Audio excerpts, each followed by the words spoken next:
At least that's fairly recent picture. Everything you wanted and more. I think that's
Hey, you dorks, this is Gunnar Hansen, Leatherface from the Texas Chainsaw Massacre, and you are listening to The Dorkening. Hi, I'm Brian Johnson, and although you probably accidentally stumbled across it and have no idea why you're watching it, you are in fact watching The Dorkening. Hello, this is Tom Kenny, voice actor, the voice of the Ice King on Adventure Time, and SpongeBob SquarePants. Ah, meow. Oh, Gary the Snail, too. Hey, guess what you're filling your eye holes and ear holes with? The Dorkening! Oh, I love The Dorkening. Very popular in Ooh. And Bikini Bottom. Hi, I'm Lou Ferrigno. You're watching The Dorkening. And you know what? You don't like me when I get angry, so don't get me angry. You better keep watching The Dorkening. Hey guys, this is Felissa Rose, and you're watching The Dorkening. Hey guys, it's Courtney Palm. We're shooting Death House, and you're watching The Dorkening. This is Anthony Michael Hall, and you're watching The Dorkening. Stay tuned, my friends are going to show you what entertainment's all about, baby. The Dorkening.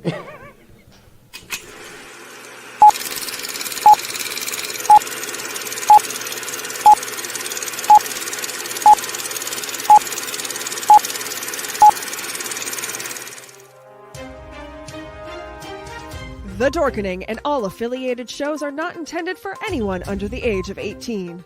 The following may contain discussions or scenes that have adult situations, graphic violence, nudity, strong sexual content, and graphic language. This show is intended for mature audiences only. Viewer discretion is advised.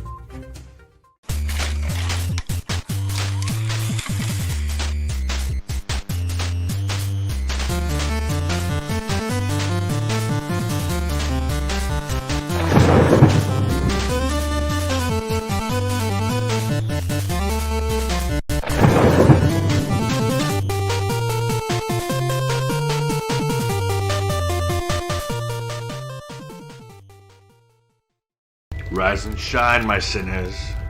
When Father Evil starts his day, he gets a little deadly. Deadly Grounds coffee has the richest, smoothest flavor you'll find anywhere. It's sinfully delicious. Once you go deadly, you never go back. Order yours at getdeadly.com. Coffee's so good, it's scary.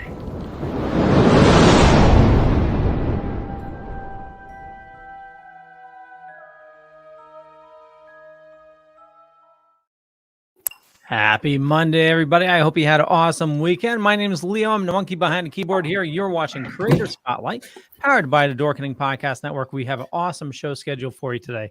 And as always, my good friend Philip. How you doing, bud? Hey, Leo. I'm doing all right, and good to be here. Oh, totally. Drew.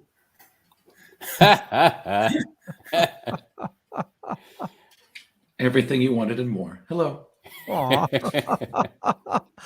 RW is joining us. Greetings, program. Oh, no. Hey, Drew, I was ecstatic when you set this up. You brought an amazing guest with you. Who do you got with you? It's funny. You just called me Drew. RW, sorry. Yeah, Leo. Yeah, It's same enthusiasm, but different spectrum. Okay, this is the little guest. Okay, he set this up. So RW, take it away. He did. Okay, for my defense, both of you have an R and a W in your names. So. Okay. Anyways, yes. I am so ecstatic. We have an incredible guest who's had an incredible career, and I am, just proud and honored to be his friend. I've known him since February of 2012. But enough about me. Ladies and gentlemen, the one, the only, Jerry Rees. Woo! Howdy. How are all of you? Else Good to be with you. So suddenly the audience got very small. They were like, okay, this guy's wearing a helmet. Is this a hockey game? What's going on here? Yes, that's my helmet. Hey. It is. There's a picture of Jerry actually on the internet. That's true. Wearing this, but he's standing like this. Yes, and I had to add the glows later in Photoshop years later. Yes. Because at the time, I would have had to push it through a bunch of optical printers, and we didn't have time to do that. So, how are you all? Good. Great. How are you? Good. And Deadly Grounds, you have the right sponsor. I have 3 cups of coffee ready. Oh, nice. So I'm ready. You're going to need it. So, RW and I met in person at the 30th anniversary of Tron, which is at the Grauman's Chinese Main Theater. Yeah, so that goes back a ways too. Yeah, that was Bruce Boxleitner had a flu, so he left before I could meet him.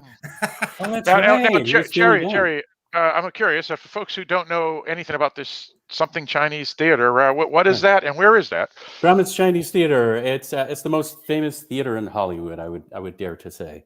So it's the one that has the great front to it. It has the Walk of Fame in front with the footprints and the names and all that good stuff. So it was in that main theater, the iconic historic theater where the Tron is that the one that 30th reunion played.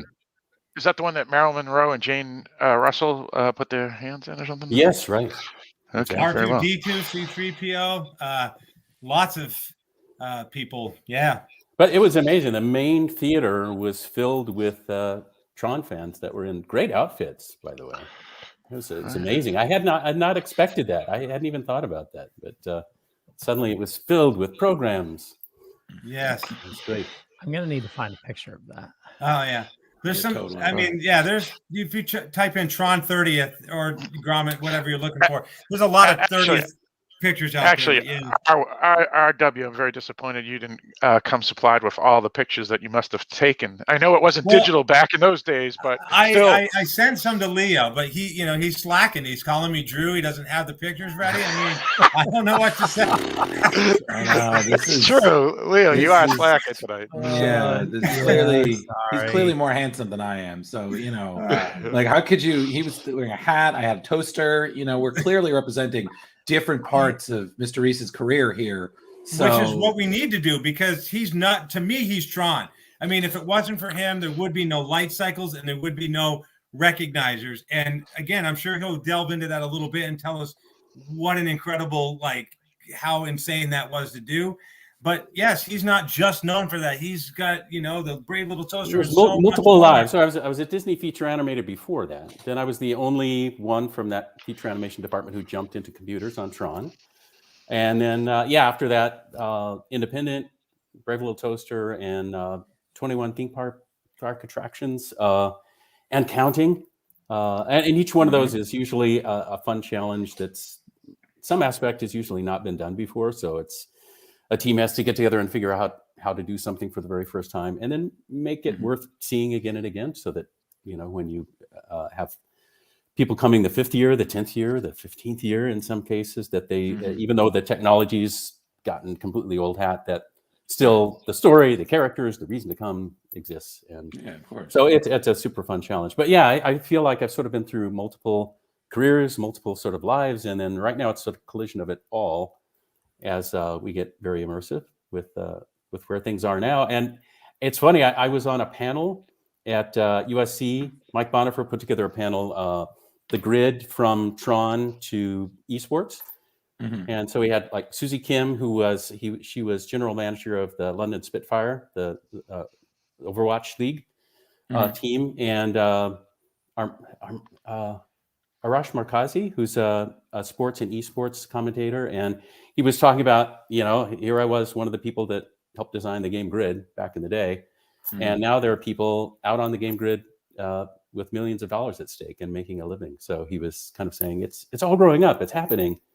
So we had a really fun discussion, and we wound up kind of starting with the visions in Tron to things like the fact that you saw a big desk that was a black surface, and you could type onto it and have images appear on the blackness and move it around with your finger, and we all do that. We all do that constantly every day, and with our phones and stuff. And it just a lot of the predictions that were happening, and then people, games out on the grid being something that people be invested in is more meaningful than ever. And then we ended up talking about the social aspect of it, which kind of is happening here, where we are digitally having a gathering. So. Now, Jerry, for folks who don't know what Overwatch is, what is that? So folks will say, all right, I get it. I know what you're talking about. Yeah, it's part of a whole esports league where people play video games together, and there's millions of dollars at stake, and there's world-class players. And oh my gosh, they are so careful with everything to make sure that there's no cheating. You go into the arenas, and they have like a keyboard and a mouse and everything that has been taken care of by someone else who's like the security person. They don't even let the players walk up with their own gear. So they've gotten the one that's created to specs that they want, and they know exactly how many centimeters they want the controller put next to the keyboard, and all the stuff set up exactly so. And then gates go up, they come out, and in front of a live audience and global audience, they compete, and there's millions of dollars at stake. So there's a lot of very young people that are in high stakes games in esports. And Susie Kim, one of the main reasons she came in to manage the London Spitfire team was she felt like it was easy for people to take advantage of young players. She said, you get somebody who's 16 years old and is absolutely world class and suddenly is famous, and people come lurking to go, hey, I'll represent you, and I'll help sponsor you and all that good stuff. And then the kid can make a few million and then don't know where it is. Yeah. So she was there to protect them and make sure that they were healthy and didn't play 24 hours a day and had some downtime to sort of stay healthy as human beings. So she was great. I was glad to meet her. But it was so fun to have that discussion of the continuum from back in the 80s when computers didn't even have a mouse. And we were sort of trying to force computers to do these complex things. And then now where people are deep inside that game grid, having big worldwide tournaments. So I mean, the computer was the size of a refrigerator. Yeah, oh, look at me. Hey. Look at I know that guy in the middle. Remember that. It says, anybody looking at this photo, you got Jerry Rees, R.W. Martin, and Bill Croyer. Yeah. So Bill and Jerry were the ones responsible for the light cycles and the tanks and the recognizers, I believe. We did anything that was computer graphics, Bill or I choreographed. So we did the concepts, we did the boards, we did the planning for the camera's path, the paths of all the objects in the scene, basically laid out the terrain because there was no sort of world built for it. We would have to just go, for this scene, I need to build a wall here and put a thing there. And so there's like one of the storyboards. So that's a recognizer coming down a tunnel. That's actually one of the original Pintel boards. So we would do a series of storyboards like that, but then we would do diagrams like a down shot of the area that the recognizer was going to fly through and show its path of action, and then show a path of action for where the camera should follow it or lead it, and then do time measurements of where everything would be second by second, and measurements of various lengths and everything. So it was very, very handcrafted. And I had just come out of Disney feature animation, which was pencil on paper, very analog. And this felt equally sort of, human analog crafting frame by frame. Even though we had the computer as the tool to do the images, it was not doing any of those kind of jobs for us. Like there was no algorithm for physics, for example. So there was a scene where the recognizers are chasing the cycles after they've escaped their tournament grid, and they're heading to escape. And I did the scene where the two recognizers bank down into the canyon and chase them, and the cycles get out of the opening, and the recognizers sort of rebound against each other like there's a magnetic field. There was no algorithm for that. So I actually just went downstairs to the animation department, got on the it was a ancient Lion Lamb video frame by frame camera that you could take frame at a time. So I did cutout stop motion of recognizers bouncing against each other just with paper cutouts until it looked right. And then I just gave the math of the measurements of them to the wall and to each other back to the computer guys. And they just typed in every frame to make that scene happen. And, people look at it now and they go, oh, cool. It's, physics algorithm. And you gave it magnetism. It's like, no, it was just an animator animating. So I used to play around with 3D animation back in the 90s. So trying to think back to when you were working on Tron, and you mentioned them creating it frame by frame. So essentially, like right now, with 3D programs, is you build your objects and you set paths and everything like that. But so they were coding each frame individually? Well, for that scene, yes, because I needed something very custom. Every frame had to be entered for it to look like the force was at play, because they had nothing to type in that would give it that instruction. There was no algorithm for physics. So in that case, yes, every single frame was hand typed in to position the objects. But there were some others that were, timed through paths. And hey, you can wave hello. It's Hi. Rebecca. Lean in where you can see herself. She also came in I came from CalArts to Disney Animation. She came from Art Center into Disney Animation. And awesome. Nice. We worked together in the first few years, like on things like Small One and stuff. And she was also a directing animator on The Brave Little Toaster. So there we go.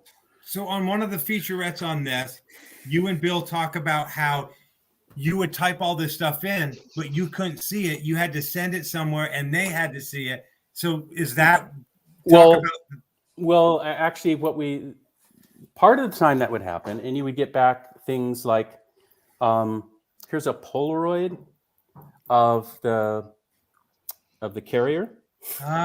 So that's like, it would take it a long time for that frame to come up on a screen, and then somebody would take a Polaroid of it and then carry it to your office. That was the equivalent of sending a JPEG.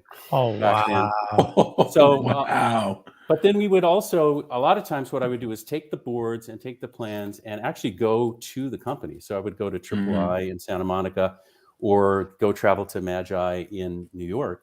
And we would actually just sit there with the team, and we'd put up the storyboards. We'd get out all the diagrams of where things were flying. And there was even diagrams like when the recognizers tilt around a corner, it's like, here's the degree of tilt. But then there's like, what is the slow in and slow out for that tilt? Well, now it's easy, but we would just literally draw what became later the Bezier curve tool. But I would just draw it on a piece of paper to go like, here's 0 degrees, here's 90 degrees, here's the way I want the curve to look for the slow in and the slow out. Is it gradual and then it has a real turn at the end, or is it general throughout? We would have these visual aids to go, here's a visual description of the slow in and slow out, here's the degree of turn, here's the path of action from the top, from the side, etc. And then we'd sit there with them, and it was so interesting because they would sometimes wonder how we achieved certain looks in our artwork. So for example, for the carrier, I had something that had to look very intimidating and giant in the background past something.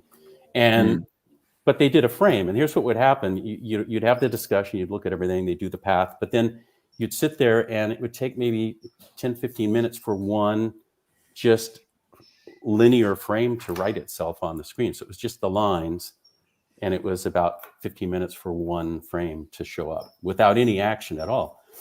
Wow. So I would look at that and go, wow, the carrier looks really small and unintimidating.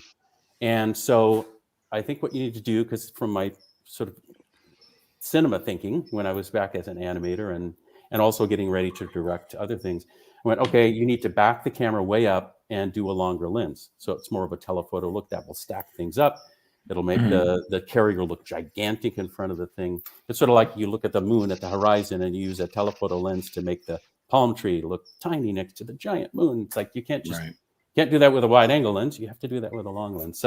So then they would go, oh, okay, well, that's interesting. And they would back the camera way up and then narrow the field. And then we get closer. And so you'd be like just going through that with, again, no mouse and no quick sort of way to see anything move. So frame by frame, you would hit like the key points in the scene until it had the right sort of dramatics for the storytelling. And then you would dare to take the long time to write a piece of action in low resolution. And then you'd be waiting for hours. So there was a lot of either storyboarding other scenes or having a book to read or writing writing something while you're waiting for all of that to happen. Well, kids, how easy we have it now. Yeah. True.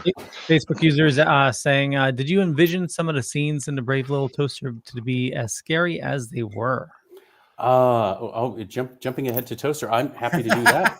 I was going to ask a Tron question, but okay. We'll come back to it. Yeah, we'll come back to it. We'll pop We'll around. light cycle back from this. We can teleport very quickly to different areas, which is kind of necessary. It's such a dense set of experiences to talk about. So yes, The Brave Little Toaster. I did think of them as being scary for the characters.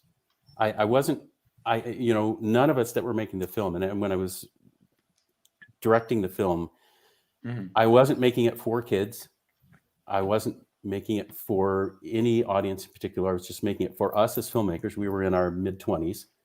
And I was so frustrated at, some people thought we were making babysitter films or, really sort of, animation was not cool back in that time.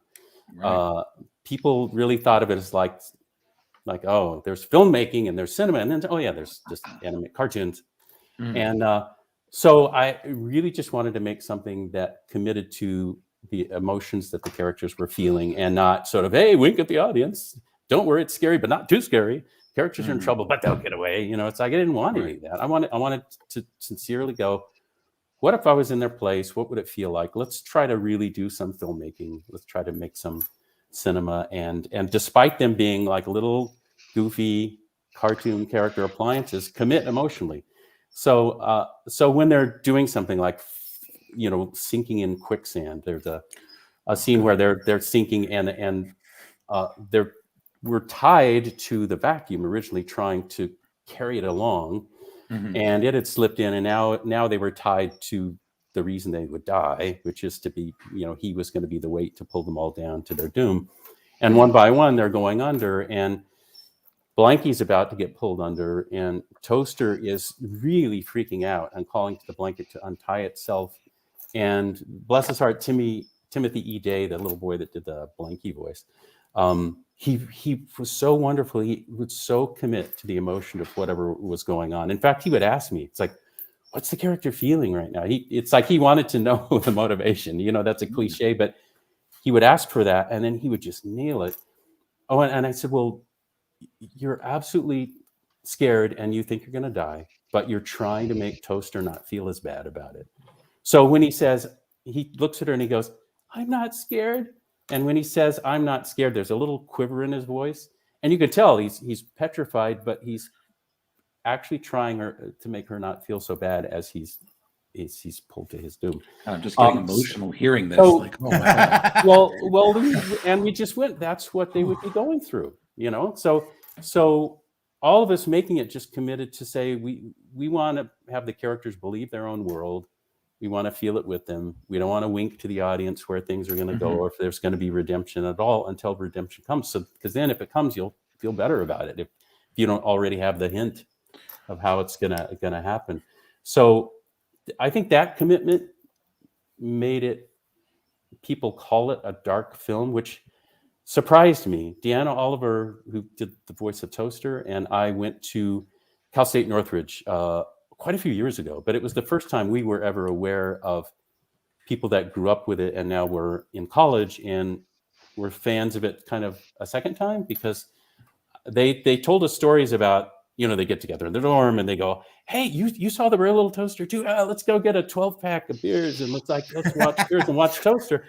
And then they said they would watch it and go like, oh damn, there's another film there. It's like that film talks to me, not just nostalgia as a kid, but this was made for me. And I'm like, yeah, it was your age when I made it. And all the people on the crew, when we all made it together, we were that age and we were trying to make something that appealed to us right then. We weren't saying, well, I don't really like it, but I'm making it for a target audience of X.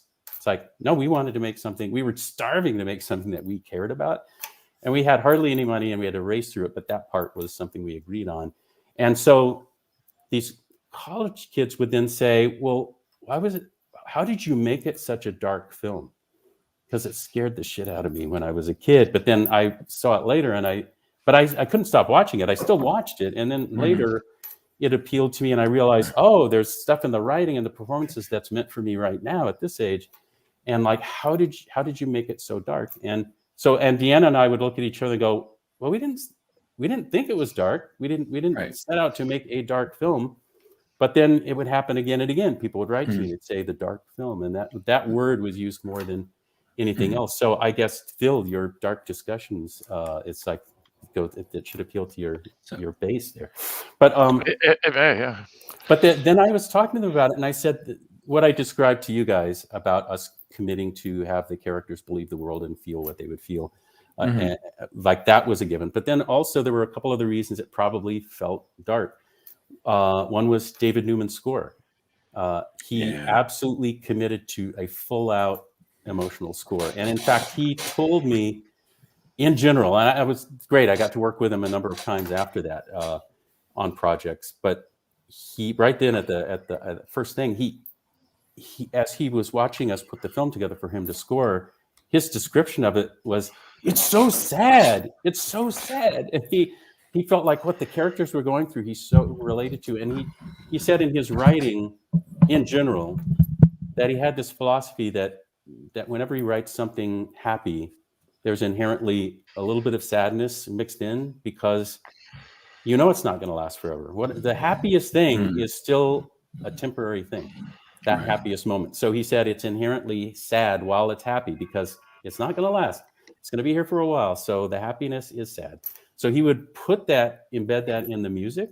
So that's probably another reason. And then another one that occurred to me when I was talking to that college group was that when we were doing the sounds of the film, I did not want anyone to go to sound libraries for our sounds that the characters made. We did all of them with Foley sound, which is you find objects that make the right kind of sound. And by the way, I have one here. Hey. This is Lampy's head.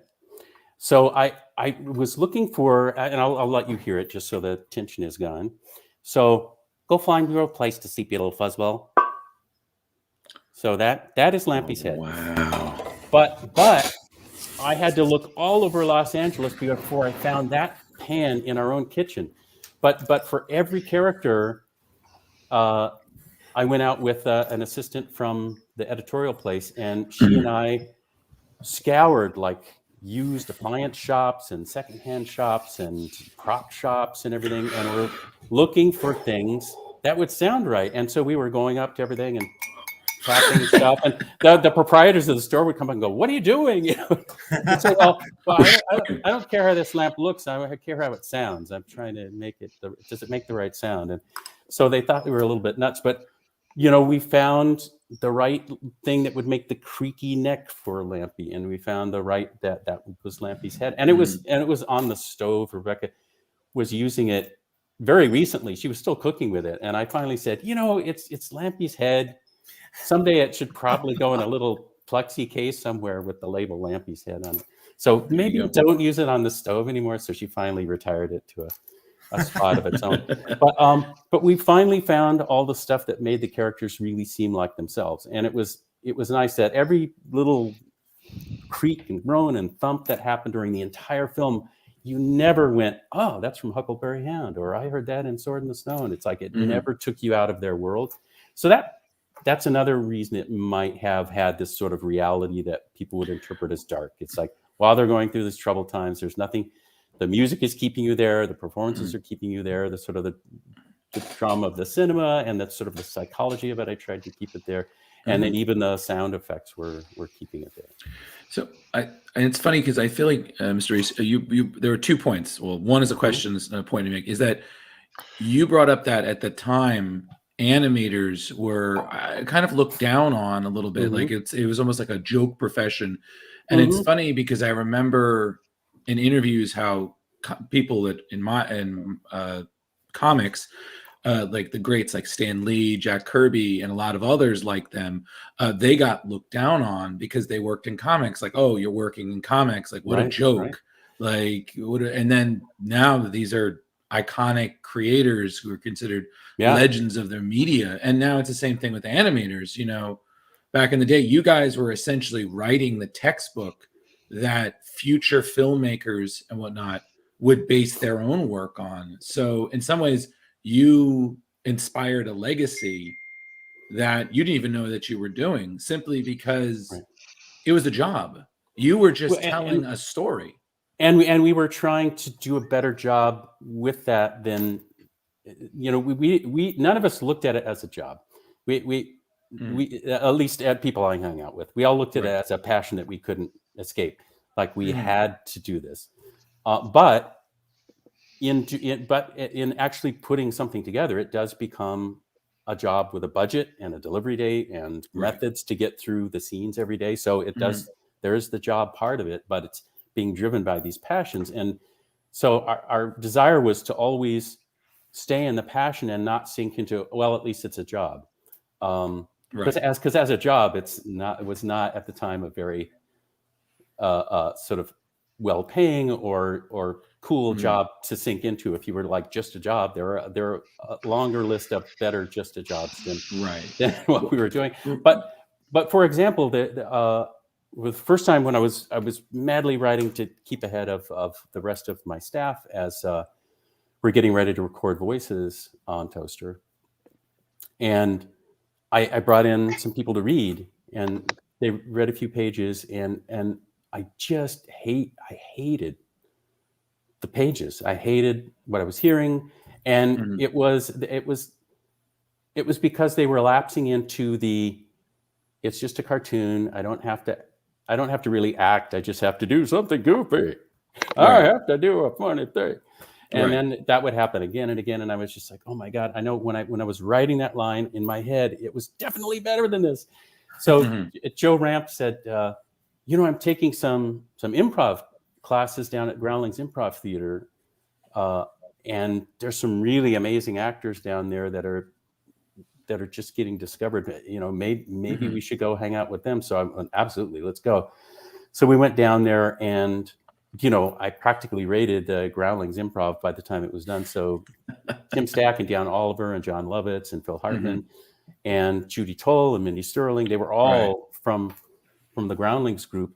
But Drew, that was our way to keep the passion there. Then when I would hear the lines, I was like, yeah, that's what I heard in my head. And the reason they made it special, it might seem counterintuitive because going to an improv comedy group to get more reality, but they were trained to do that. I mean, I think what the first group of people were trying to do was say, let's try to make this as novel and crazy as possible, and I'll do that with my voice being crazy. And but the Groundlings people were given a task where they were used to again and again live audiences going, hey, what should she be? It's like radish. What should he be?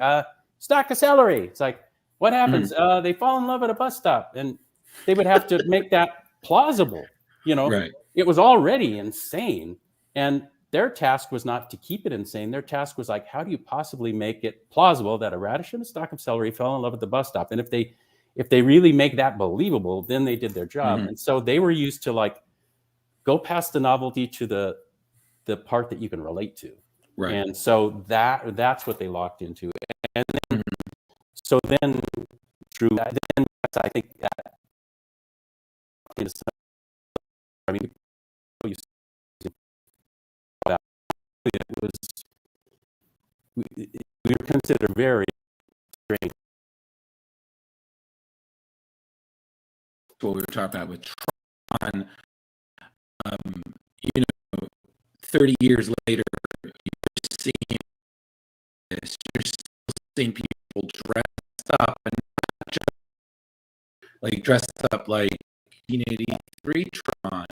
You see that, you see the legacy you've created, even with the Brave Little Toaster. It was a book, it was a book written by a guy from Pennsylvania. I even knew someone who knew the town he was in. I was like, I didn't even know really that. Thomas. Yeah, exactly. So, and it's funny that you said this about, traumatizing kids, because I remember when I was a kid, I watched Brave Little Toaster, and I think that spooked me the same way that Toy Story later on did as well. And then that Sausage Party kind of just turned completely on its head.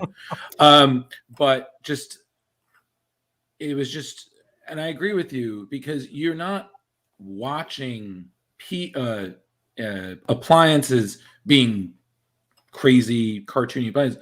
They're people. And I think that's the crazy thing, is that you, just like what John Lasseter, who, funny enough, upon doing the research, actually worked on the project originally way back in the day, I think. Right? Yeah, that was, and I can take you through that, but go for it.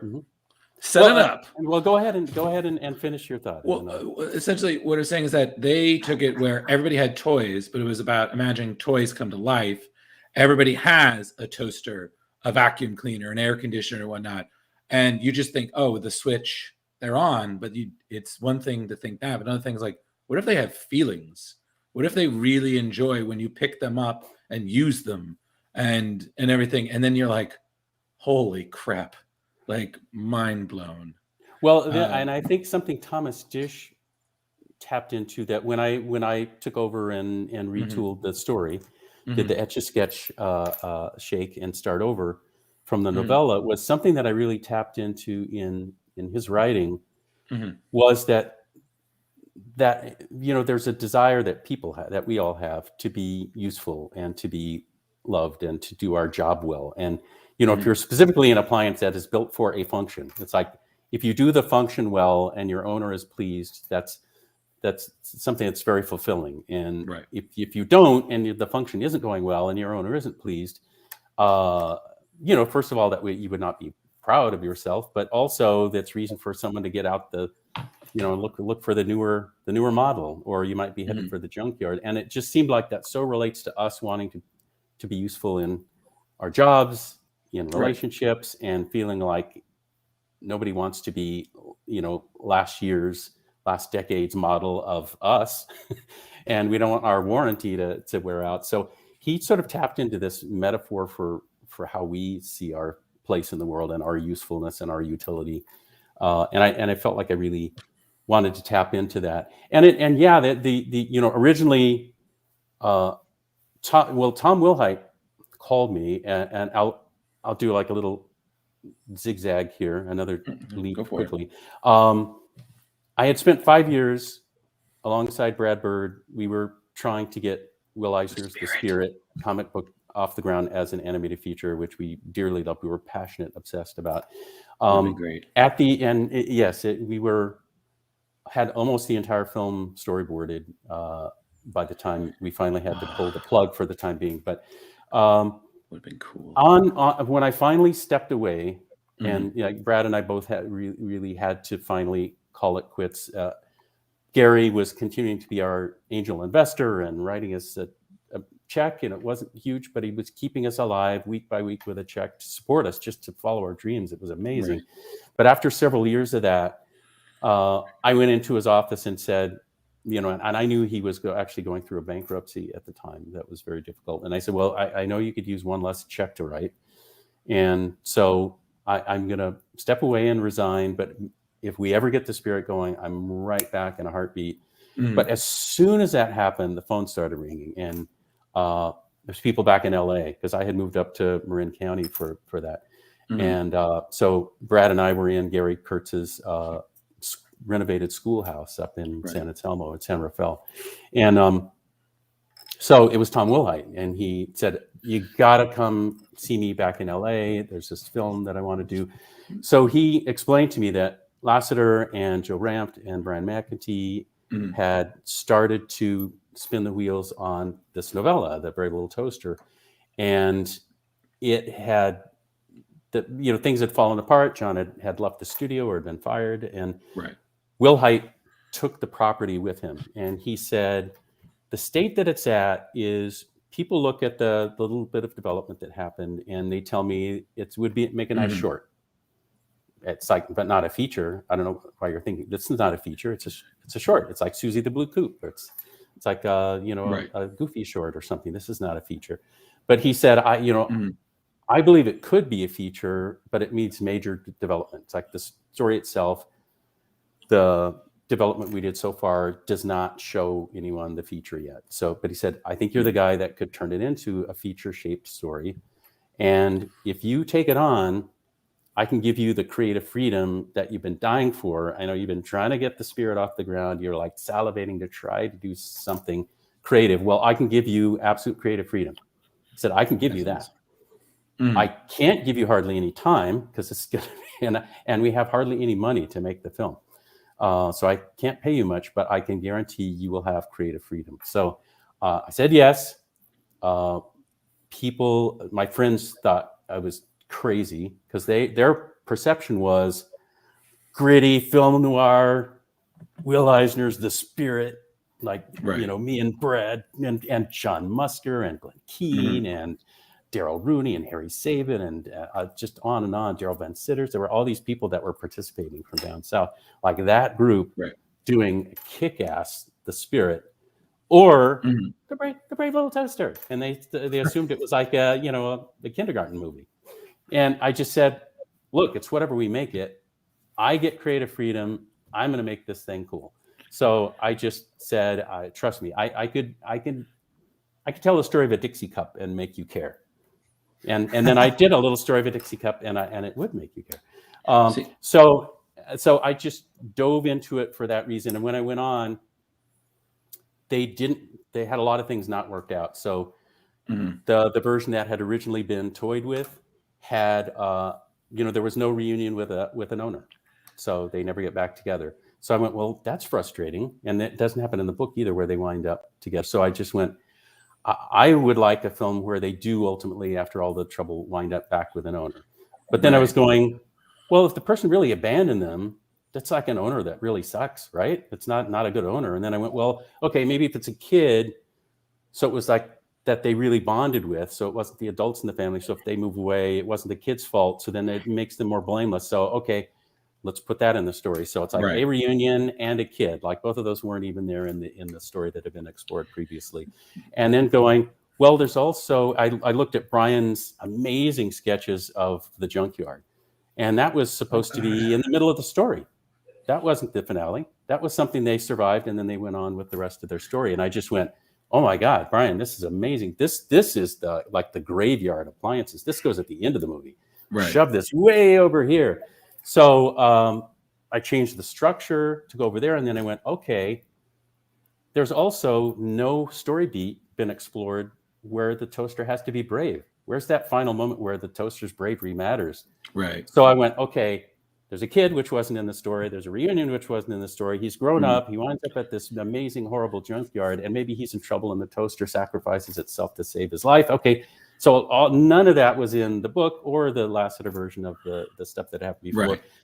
Then there was just the characters. And I recently had somebody write to me within the last year, actually. And they said, the weirdest thing happened to me. I went back and read the novella. And usually what I find is that when I read the book that something is based on, I find more richness and depth in the characters. And the person who wrote to me said it was quite the opposite. They seemed less worked out and less detailed as individual characters than in the movie. How did that happen? So I said, well, that was something that Joe Ranft and Brian McEntee and I sat down with. And I set aside 4 weeks for us to figure all of that story out on index cards before starting to write. And so I just said, okay, they can't be like the characters as a group. It's like, who is Blanky as opposed to Toaster, etc. So then we started thinking about, okay, the Toaster is warm and other characters see themselves reflected in its chrome. So they feel sort of like their comfort because they all see part of themselves reflected in this Toaster. So a male would see it as another male, a female would see it as another female. So it's sort of this androgynous, all-purpose connector sort of psychiatrist for the group. It's the warmest one of the group. So I went, okay, that's its job. That the Blanky just went, well, maybe if it bonded with this kid, which wasn't in any original story, then it's sort of a security blanket for the kid. And without the kid, it becomes an insecurity blanket. So it's always insecure and hoping for that reunion. So I went, okay, the insecurity blanket. And then the radio always being on. Oh my God, when I met with Lovitz and he auditioned, that's like, he wanted to do everything. He was like, I could do the radio. I could do this guy too. I'll be a bird that comes out of a tree. I'll be a gopher, and he was just like everything. And I was like, no. It's good for you to be the radio. I think the radio is good. You can be like changing channels and that'll all come out of you. Yeah. So I just need to say how spot on you were for John Lovitz. That was, I was like, well, you know what, Leo? All of the marathon sessions. Well, I'll put a button in that I sang all the radio parts for the film. So nice. You did actually hear me for all the songs. It's me singing. So it's because John was busy on Saturday Night Live. But back to the character lineup, then the lamp, we thought, well, what if the lamp thinks he's bright, but he's a little dim? So okay, that's good. And then the vacuum hold things inside. That's his function, is to pull things inside and hold them there. So if that's the kind of personality he is, then of course it's going to eventually lead to a nervous breakdown. And then the last one that was just not sort of coming together was the air conditioner. And Joe and I would take turns doing like pitching the boards to potential investors. So as like the process is I would sit down and write pages and write enough pages to hand out to me again, because I was doing storyboards too, and to Joe and to Daryl Rooney and to Alex Mann, and together we would all storyboard the pages that I had written. Now, eventually Joe contributed enough where I went to the producers and said, I know the plan was I'm sole writer, but I want Joe to have shared writing credit. So I made sure that happened. But we would storyboard and then we would pin the things up on the board. And as we were going along, Will Hite would alert us, potential investor coming through the door at 4:00, be ready to pitch, and make them excited. So we would take turns and we'd shove a board full of storyboards pinned up, and Joe would pitch a board, and then we'd shove that aside, and then I would pitch the next board, and we would go through like that.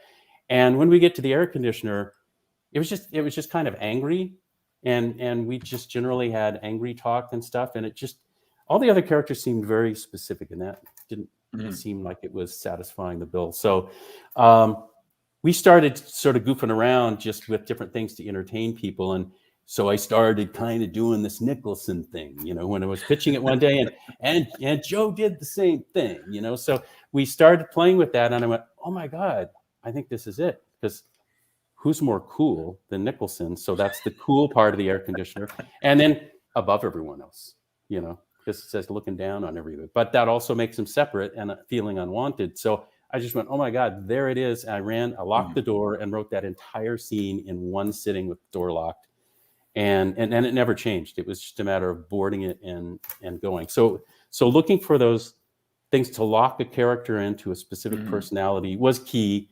And so that was another new layer. And then writing all the dialogue for that, of course, and then recording all of it with the Groundlings improv actors and the amazing Thurl Ravenscroft, who was absolutely legend. I felt so blessed to be able to work with him. He was like, I was so aware of his voice being everywhere throughout the Disney empire.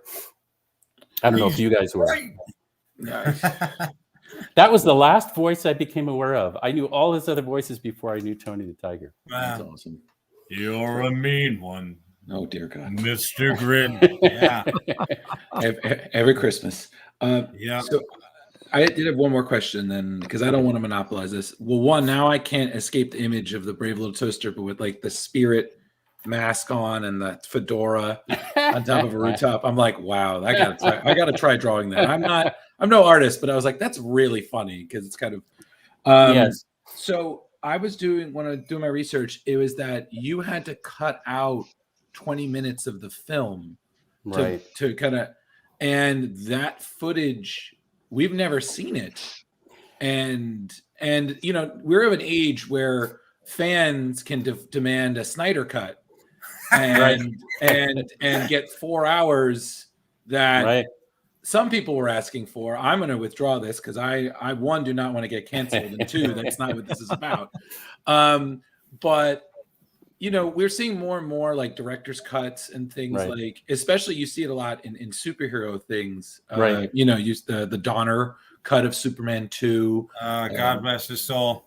Yep, exactly. So do you think, especially because this is such a beloved film, and not just a beloved children's film, beloved anime film, just beloved, you know, I haven't seen it in years, yet just hearing you talk about it, it's like I'm watching the film as you're talking and I'm getting emotional and humming the songs in my head. I'm like, no, keep it cool, be professional, focus. Do you think, well, one, do you mind maybe, I guess, revealing what some of it was about? And two, do you ever think we'll ever see any of it on like an extended, like, you know, the toaster cut?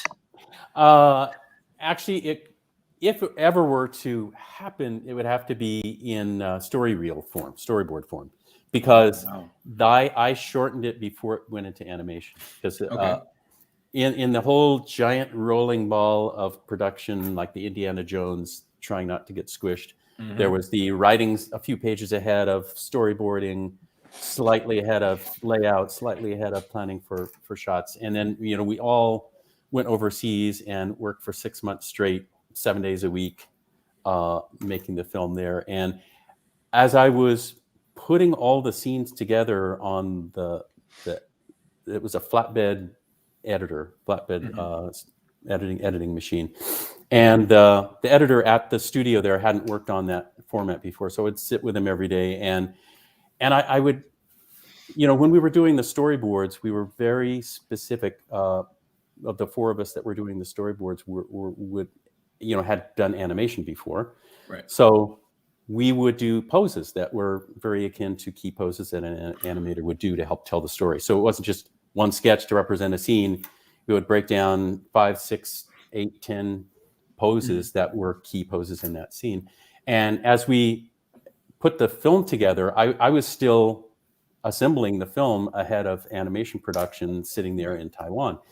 So I would go through with the editor and choose exactly where every picture changed to the next storyboard. So, you know, he would show it up to a certain point, and I would have him roll back like 30 seconds earlier and watch through, and then come up to where the next board is supposed to happen. And I'd have him go like, okay, stop there, put a grease pencil mark. Okay, now roll through it, let me see it at time. And then I'd watch for that mark came, and it's like, nope, 3 frames earlier, like move it back.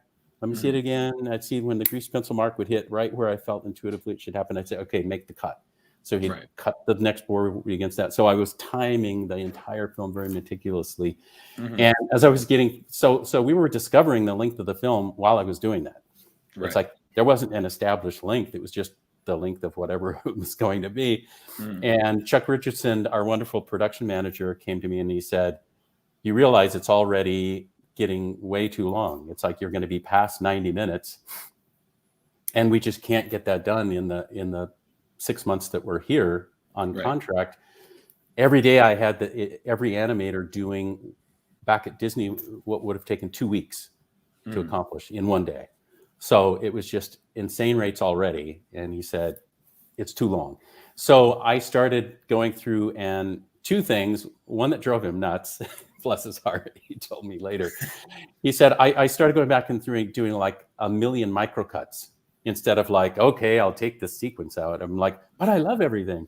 How about if I take a little bit, 3 frames here and 6 frames there? Right. And like, oh, the film's a little shorter now. And he's like, come on, you have to take a bigger bite. So there was the two things that I remember most vividly that I really took the big bite, in addition to the micro bites, were one, there was a Robert De Niro sort of taxi driver gopher that met them in the meadow. And he was like, he was really annoyed that they had moved into his territory. So he's like, you talking to me? Guy. And he was not having it that they were going to settle down to sleep in his part of the thicket. And so he wanted them to move along. And during that sequence, the characters are starting to get tired. They're arguing with him, but starting to get tired. And the gag was, he's trying to drive them out. They're too tired from their journey, and they start to yawn, which makes it contagious. They all yawn. He yawns, and finally he goes to sleep with them. So that sequence took a while. The story worked without it. And then I also realized that I was starting to yawn when I was watching it. So I went, I don't want my whole audience to go to sleep. So I hooked up. There you go. No, God damn it. Why? So I cut that scene out. And then another one that was a major chunk, it was going to be several minutes, was when they went to the junkyard. There was, all the advertisements for Crazy Ernie's Amazing Emporium of Total Bargain Madness. There actually was an Ernie's junkyard, but the Crazy Ernie part and all of that was completely fabricated by the TV to try to attract him to go out there. Right. So when Rob and Chris arrive out there, the first thing they do is go to the little trailer of the owner and ask him if he's Crazy Ernie, which totally insults him. He's like this loner, huge, sort of saggy muscle guy, and who looks like he could just strangle them with one fist. And they ask him if he's Crazy Ernie, and he's like immediately not happy. So they have to kind of talk their way through not really thinking he's crazy. And he ultimately gives them permission to go look around the junkyard, even though he's closed. So that confrontation at the trailer with the owner of Ernie is another section that came out. So the taxi driver, Gopher, and Ernie are the two things that really went out, and the rest were microcuts. Right. And so none of those things got into full animation. So they wouldn't exist for another cut, except in storyboard form.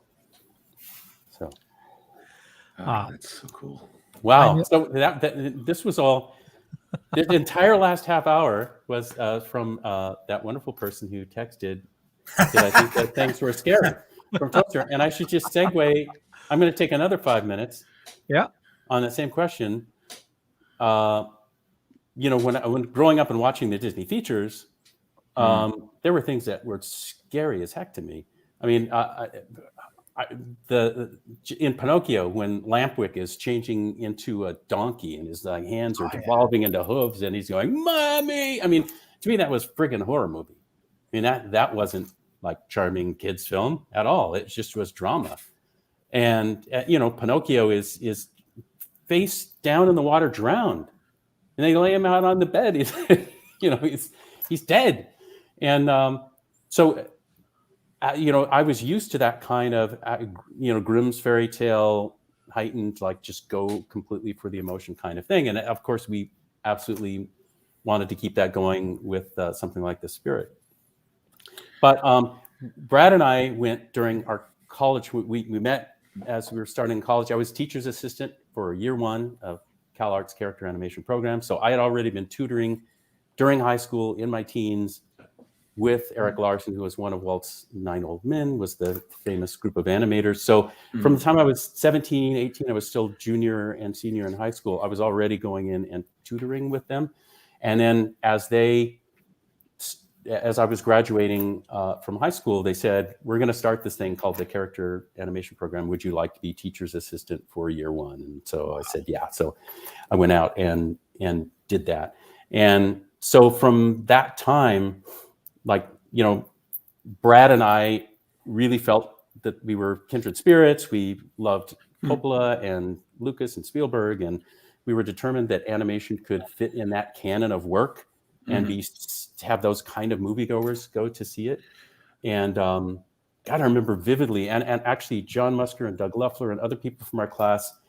I was talking to a writer, a senior editor at NBC News, and he was getting in touch with a number of us. He said we all had the same story. So he said, this must have been an important night for all of you guys. We went in '77 to Star Wars, to the premiere of Star Wars. And it was the first time any of us had seen that. And I went there with Brad and with John Musker and Doug Loeffler and Bruce Morris and a bunch of friends went to that. And I remember being so friggin' excited about films. And I just walked out onto Hollywood Boulevard and I was like, God, I want to make movies. And then it was like, wait a minute, I am. But it doesn't feel like that. It doesn't feel like that. And so we were determined to go like, animation should make you feel like that. It should absolutely take you there. So anyway, Brad and I in particular felt like we wanted to join up and do things together. So we actually were starting our first year student film was going to be a joint effort. We were trying to make something together, and most of the year went by, and at the last minute they unplugged it. Jack Hanna, the teacher, unplugged it and refused to let us show it. We had to go do our individual things. So then I had to crash in a few weeks to do something for Disney to look at. Most of the year had been wasted. But Brad and I went to visit the studio, and I was going to say hello to Eric, and Brad was going to say hello to Milt Call, who was somebody who had been mentoring him just before college. So we went to see both of them, and then Frank Thomas and Ollie Johnson saw Brad and I in the hallway, and they go, "Hey, you want to come see something?" And we're like, "Yeah." So we're the college youngsters. We go running over into the room, and they showed us they were working on The Rescuers, and there was a scene where Penny was like going down into the edge of the ocean where it's those caves with the ocean rushing in and stuff, and so she was down in there, and it was their pencil test of a scene where she's trying to get the diamond before she's drowned in the sea. So they had Brad and I gather at their moviola, and they put their foot on the pedal and film through the gate, and they had their soundtracks on separate reels next to it and everything. So they showed us this scene, and it was really dramatic, where Penny's like trying as best she can, and she finally gets sucked by the tide down a hole and disappears, and she's gone. And she's gone. Damn. And she's gone. And we're like, Brad and we're like, oh shit, and she's gone. And then finally like, bah! She comes out and she's gasping for breath. And we're, oh my God. And it was so compelling the way they did it. They timed it so perfectly, and they just stayed on it rock solid, like making you hold your breath with her.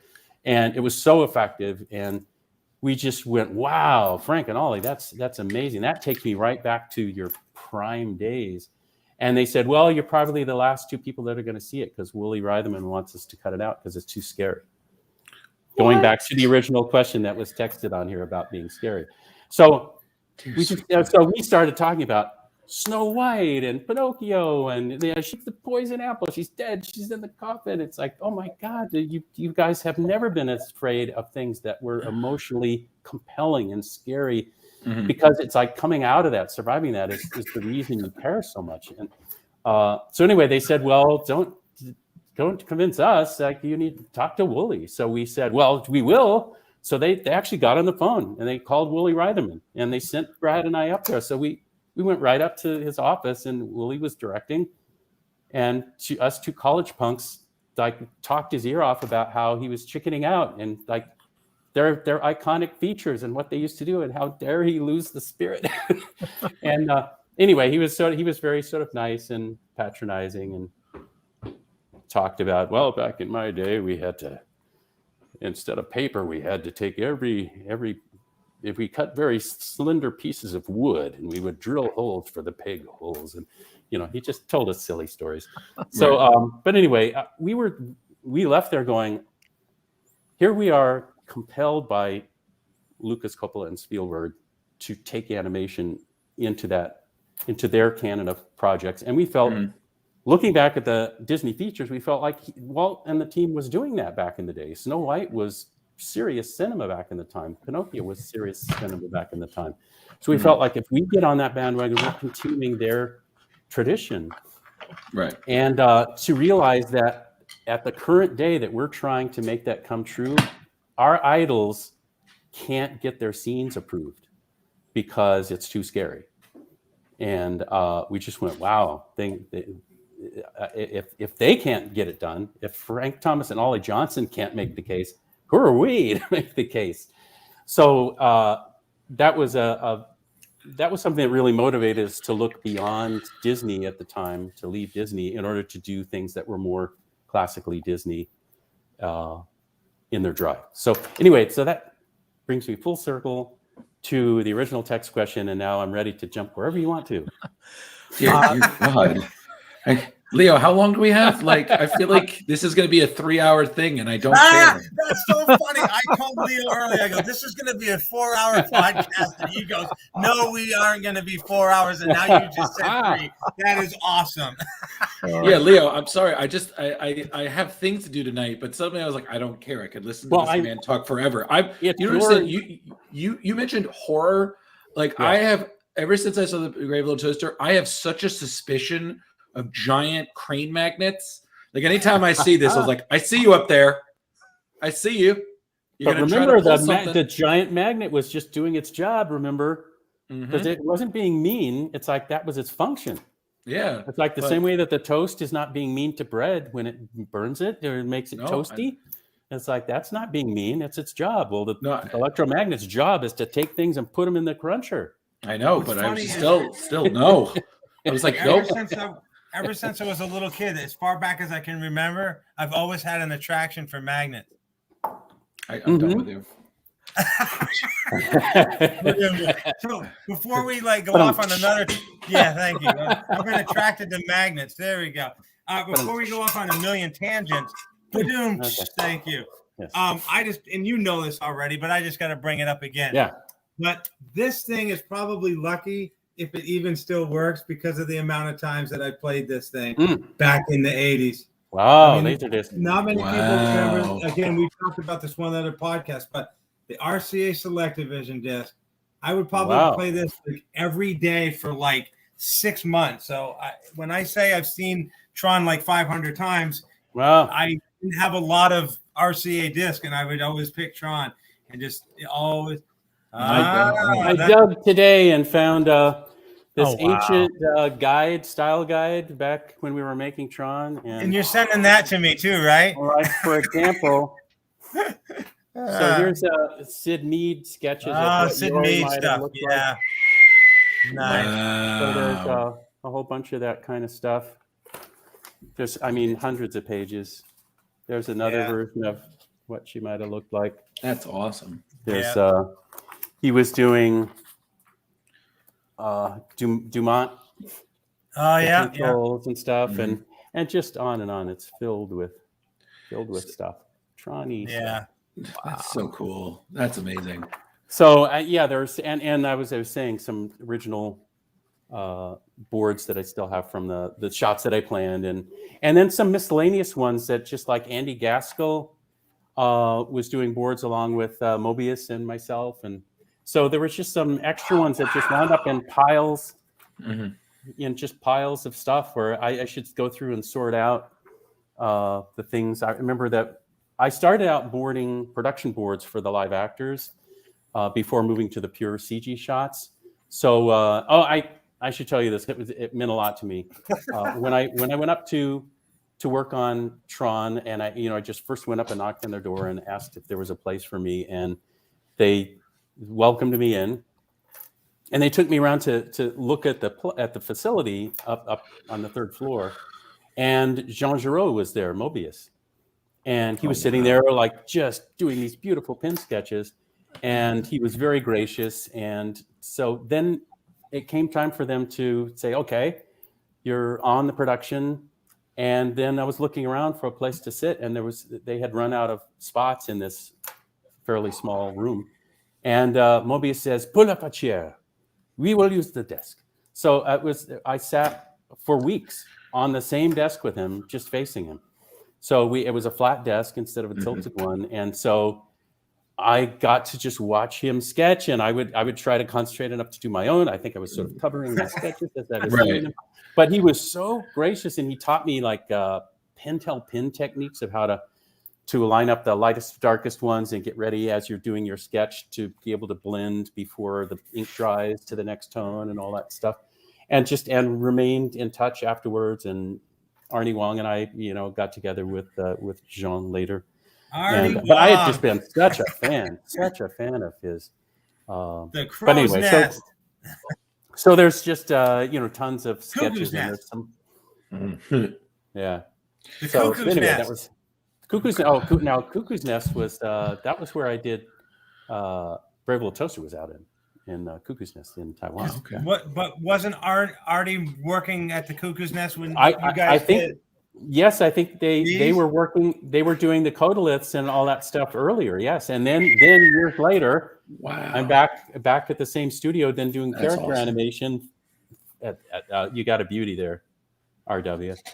Yeah, I never thought in a billion years I'd have one of these, and I got extremely lucky. But the trailer where they would do corrections, so that piles of that stuff would come back from Cuckoo's Nest, and there would be invariably some things to fix. So because there's so many hundreds of thousands of frames, and so the fixes would be stacked in the trailer where we were working on the back lot. So they'd run out of space in the building and put up trailers in the back. So Croyer and I were in one room in the trailer, and the rest of that trailer was devoted to stacks of that. And these people that were carefully doing the redo of the holdout mats, ready for them to go to optical printing.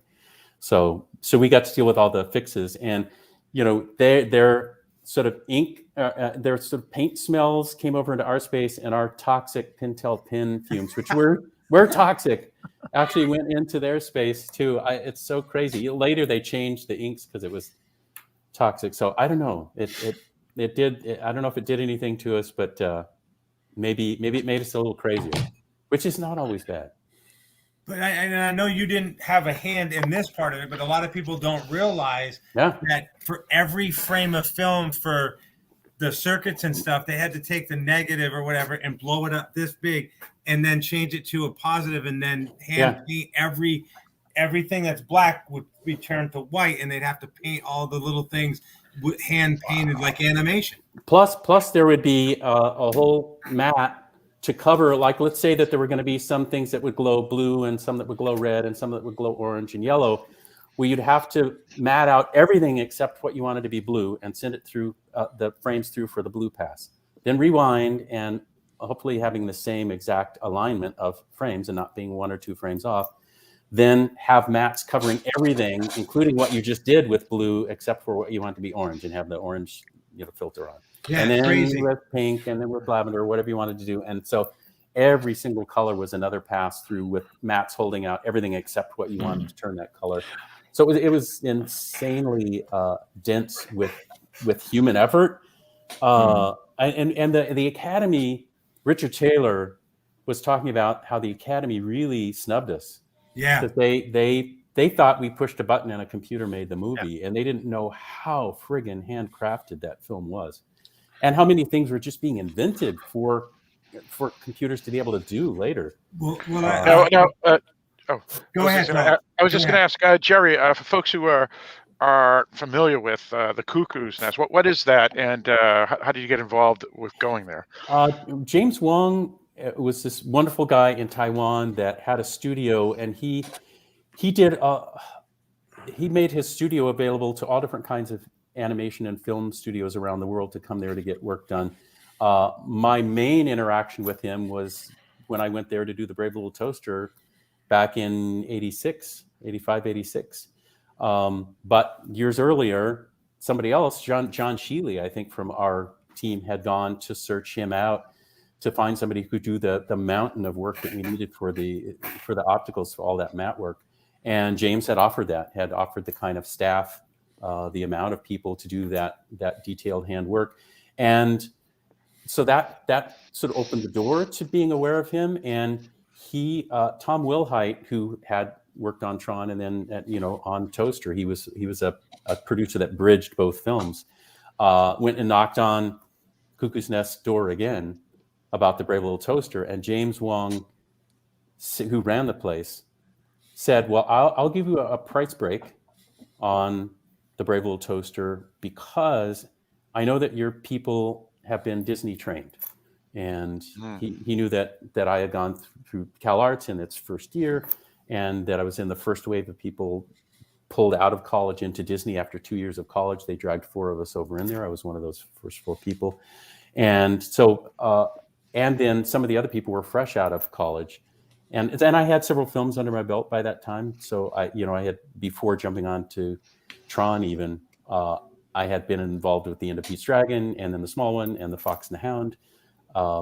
And so he just said, I see a chance for you to tutor my people in specifically Disney character animation techniques, how to think in that manner. So I'll give you a price break if you train my people, because when you leave and the film is done, I want my studio to have better quality, and I want people to be flocking to me to get more work done because I've gotten better.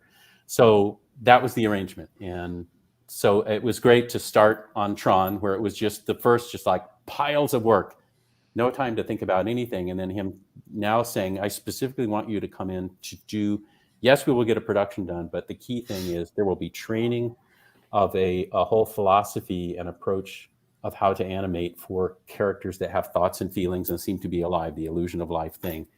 And, that's the bargain. That's the bartering chip. Now, as far as the whole, like I think there was up to 24 different things to do one of these shots or whatever. So just think about that for a second. You take one frame of film, one frame of film, and you have to do 24 things to that one frame just to make that frame like glow or whatever. And then I remember they said, never been done before, never been done again.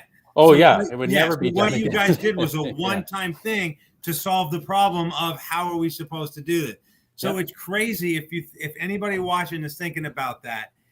Right now you film a movie, well, it's digital, but even back in the day, you would just film it and it would be done. You had to take every one of these frames and blow them up this big so that they could be hand painted, then photographed again with all their little 25 or 24 pieces of whatever to make that frame again to like. And the detail work of the downshooter optical printers with a person helming that, shepherding all of that stuff through, and just the logistics of knowing, have I shot all the frames for the blue? Did I use the proper mats that were selected for that particular color's mapping? And now I'm going back to do this. I don't forget anything. I check everything off. Like one mistake in that, and it could be more than 24 too. I think that's just an example. There were some things with more passes than that. Just real quick for those of you watching or listening, when you talk about a frame, a lot of people don't realize how many frames per second as well, because it's most of the time it's like 60 frames a second, right? 24 back in the day of cinematic film. Okay. People were used to in the theater projection seeing 24 frames a second at the time, but we worked in VistaVision, where it was an extra large frame so that we could make sure the detail was as high as possible. And this was something Smithsonian came to do a article about us. And so they were trying to figure out a way to make it dynamic to look at, because, it's a tricky thing. We had phone modems plugged in to make a frame come through the screen. It was all this stuff that, it was hard to make it look visually dynamic until it was done. On theater screen, it looked dynamic, but the process itself was tricky.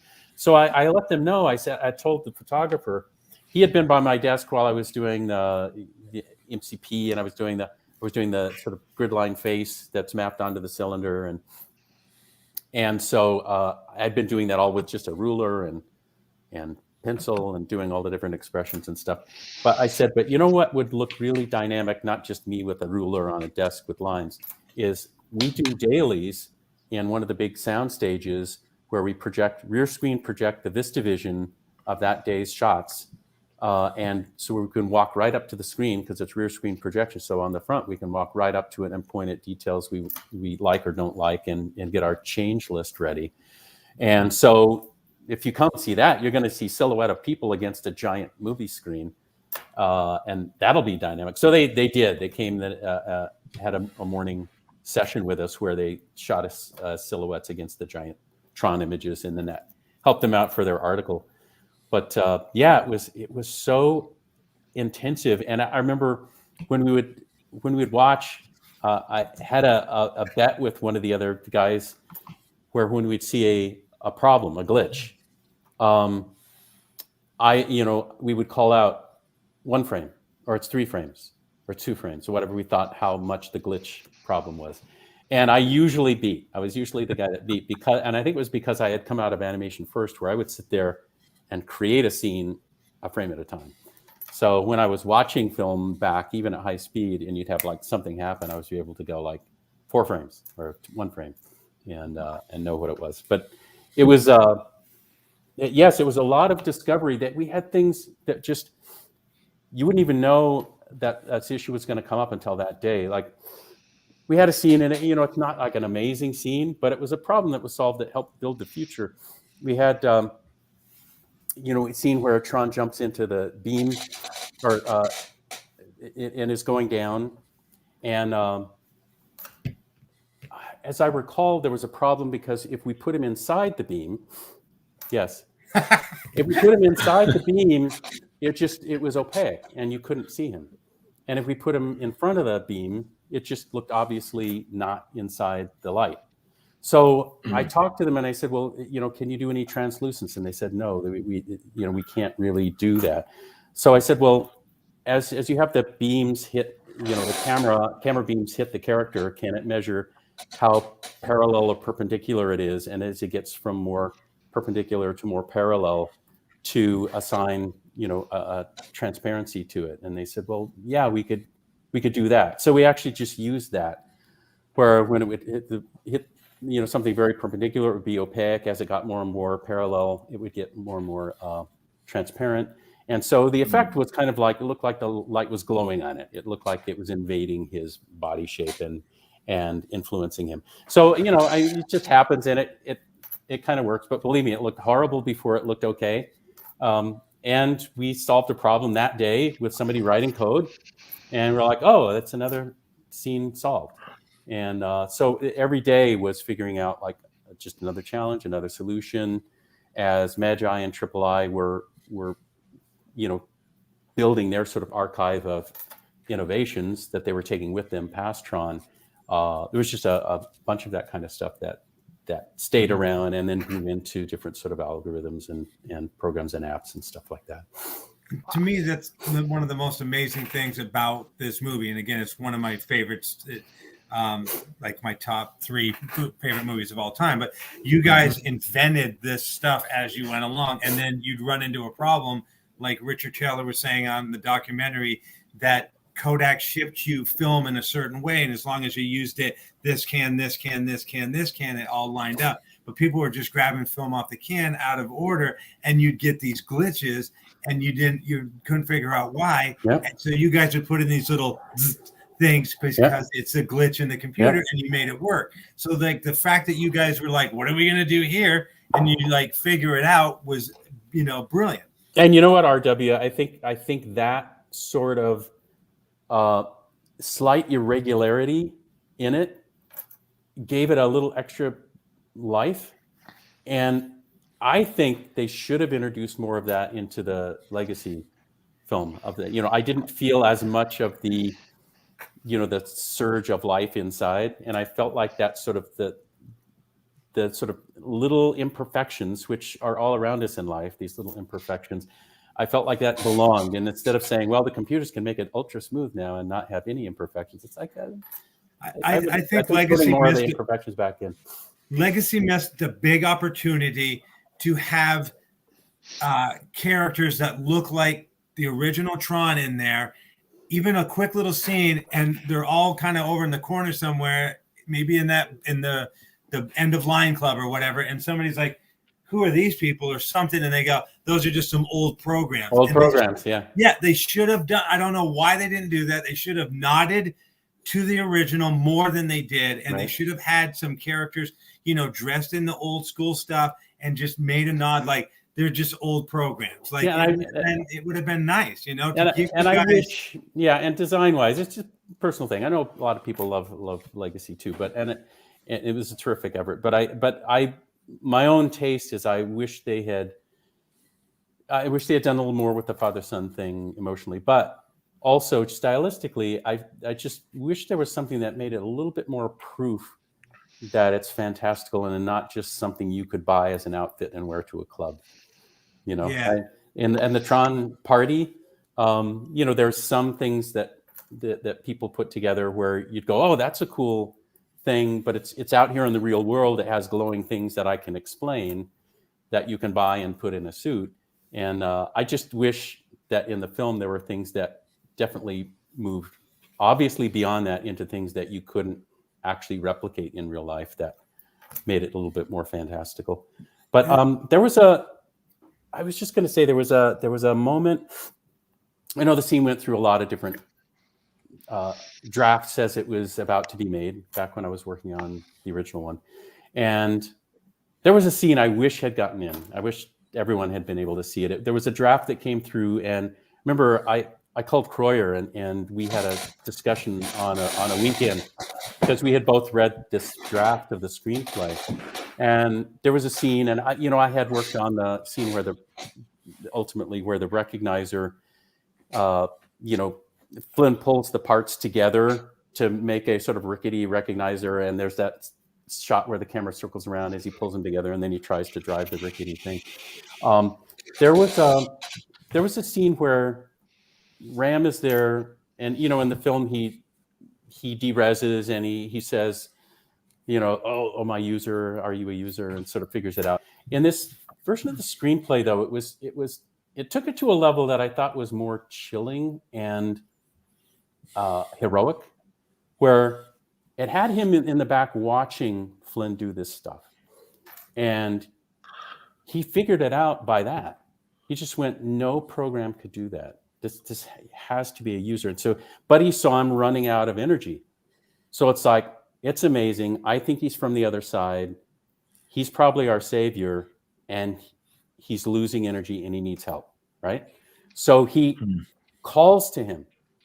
And so he stops and he's all exhausted, and he comes back to him and he says what he's figured out. You're a user, aren't you? And so he admitted it, and he's flickering, and he says, you can't make it without more energy. It's up to you to save us. Here, take mine. And he's trying to give his energy to him to sacrifice. It's just suicide in the cause of the cause, and he resists and tries to pull his arms away, and Ram just holds on to him and forces his energy into him and dereses, and he's left surging with power, and is just so aware of the sacrifice that this guy just made that has become a friend. And to me, it was just chilling. And it was a next level scene that would have, I think, drawn us as audience members more into it. So as I was there going to go through all the crafting of these scenes with the team, I just wished we had kept that as it was in the written in that one draft. So Bill and I were both so sorry to see it go, to see it become the other version. So it never got filmed? No, it was quickly changed.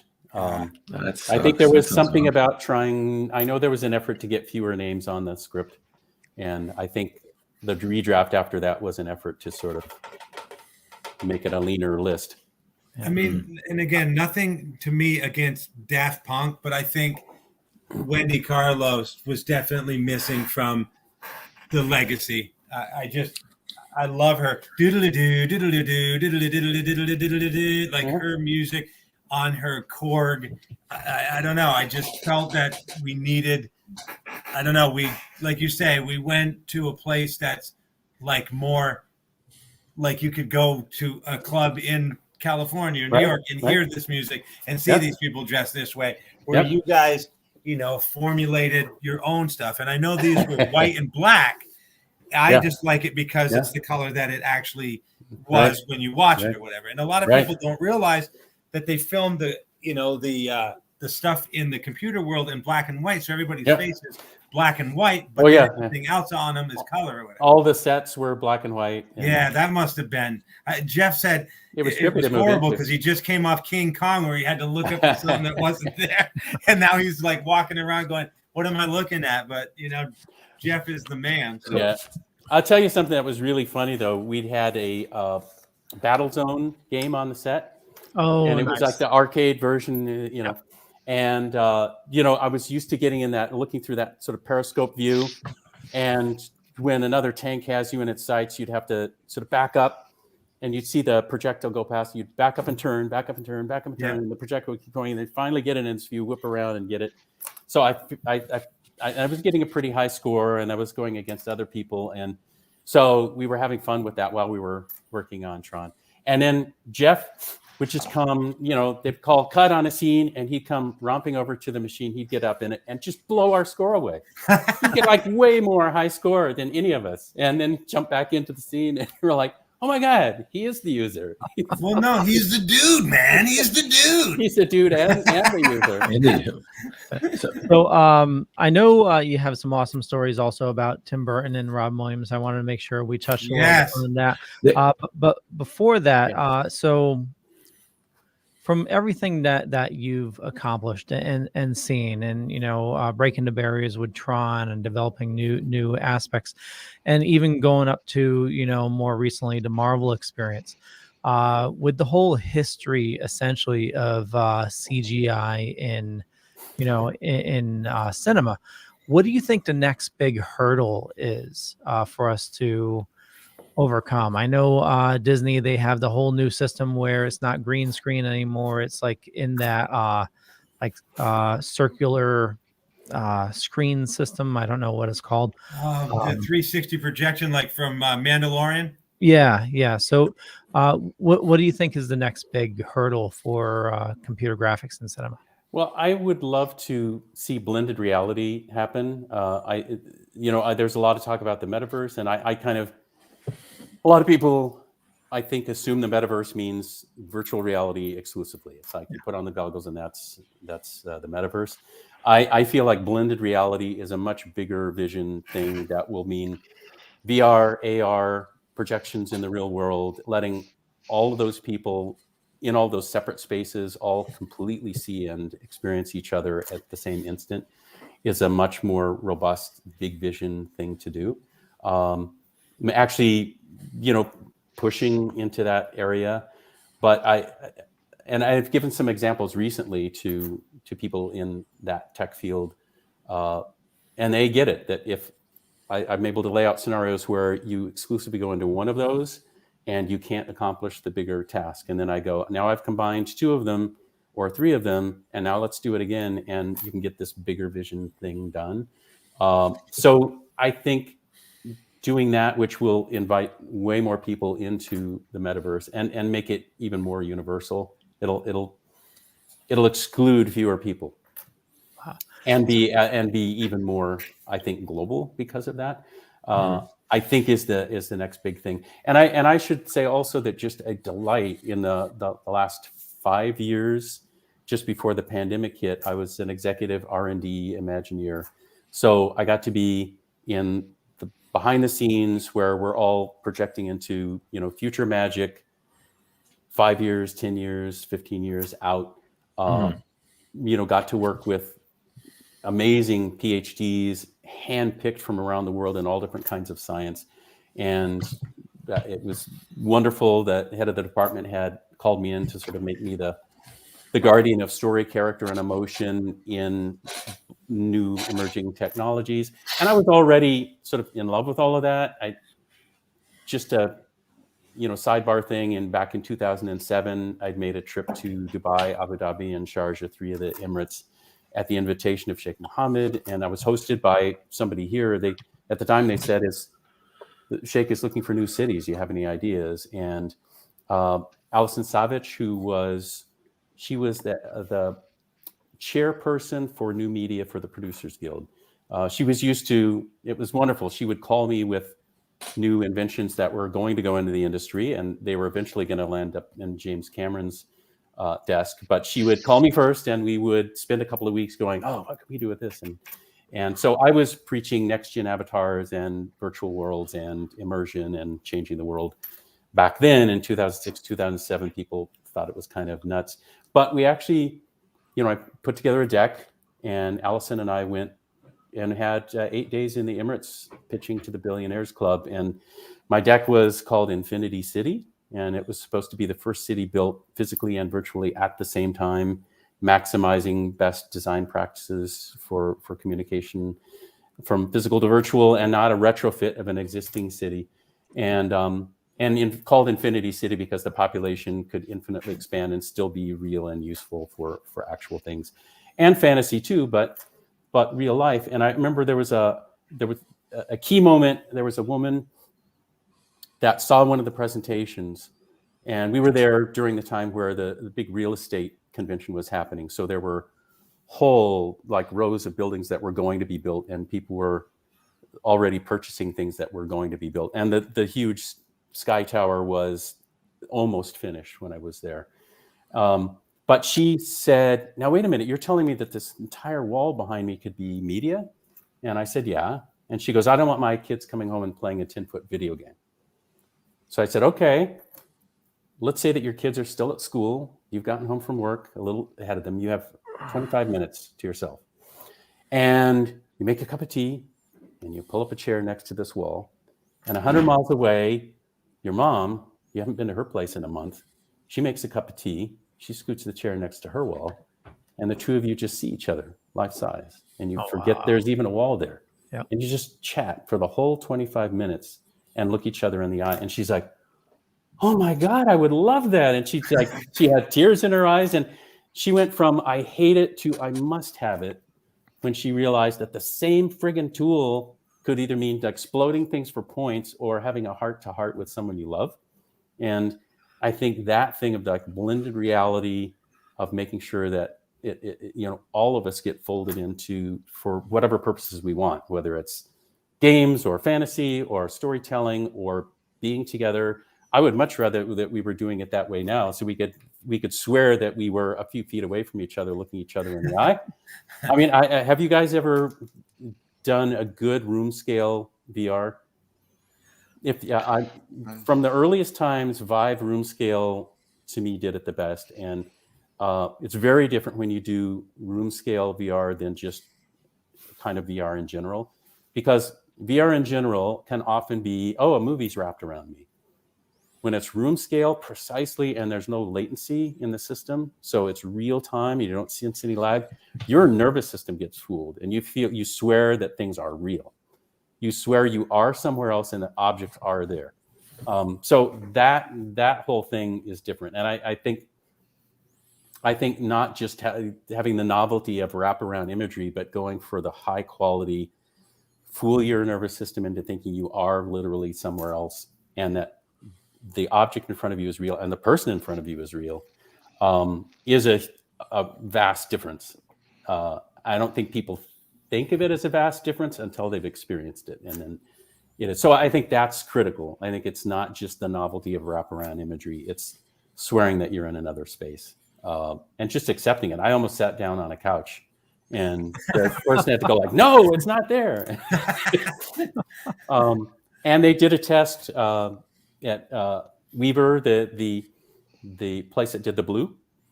Neville Spiteri, the co-founder, and we've been in touch. I was there the day they opened the first Oculus, and they were also doing Vive and Samsung Gear and all the other systems. And they, he went through that too. Neville talked about that on a podcast where when he felt real presence in VR instead of just the wraparound, that he said it was such a game-changing experience for him, that just the feeling, the knowledge that could happen as a human experience was just so mind-blowing that he said, I couldn't even relate to it as something for work until I had like a whole day to just think about what it was like to feel transported, and then started to slip back into it. But I've talked to him recently, and even after they publish on everything, but he still felt like Vive Room Scale was still slightly ahead of all the others in that space. So but it was so fun so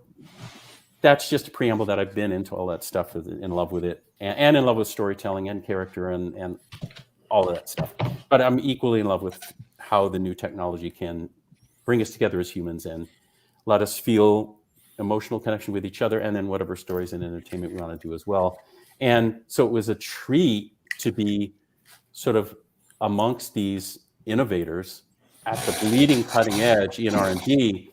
And it was all, secret confidential stuff, but you had the top handpicked people in the world in all these different silos of science, and to be able to sort of excite them about the potentials of what could be, with configuring different groups that may not have collaborated to suddenly be collaborating together. And so one that I could just mention was they did go ahead and announce publicly that there's the Kiwi free walking robotics project that just came out. I was creative lead on that for 3 years straight. So it's autonomous free walking and AI eventually, bipedal robotics characters that express emotion physically. So like my role coming from Disney feature animation was to go through the people that were doing the programming and the engineering. Scott Lavallee and his group are just amazing at engineering and robotics, but when they would say things like, well, we need range of motion to start engineering to, I would go, oh, well, range of motion comes from range of emotion.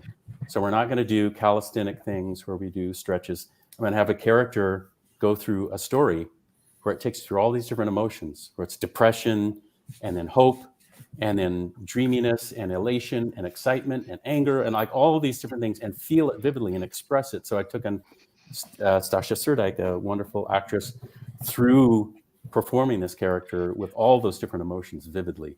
And also it had to be true to physics, because these things have to be able to, it's not like animation where you can just draw it and it'll happen. It's like free walking robot has to be able to do it and not fall down. So we had to go through all those range of emotion to make range of motion, which then gave them data that they're still processing, but they got enough done to get it up and expressing. And just through pantomime, without it telling you that it feels sad or feels happy or it's sneaky or whatever, you can tell from its pantomime that it is all those things. So that was a mission accomplished with bringing the illusion of life into robotics and also pushing heavily into what that means for AI. So, yeah, man. Fun.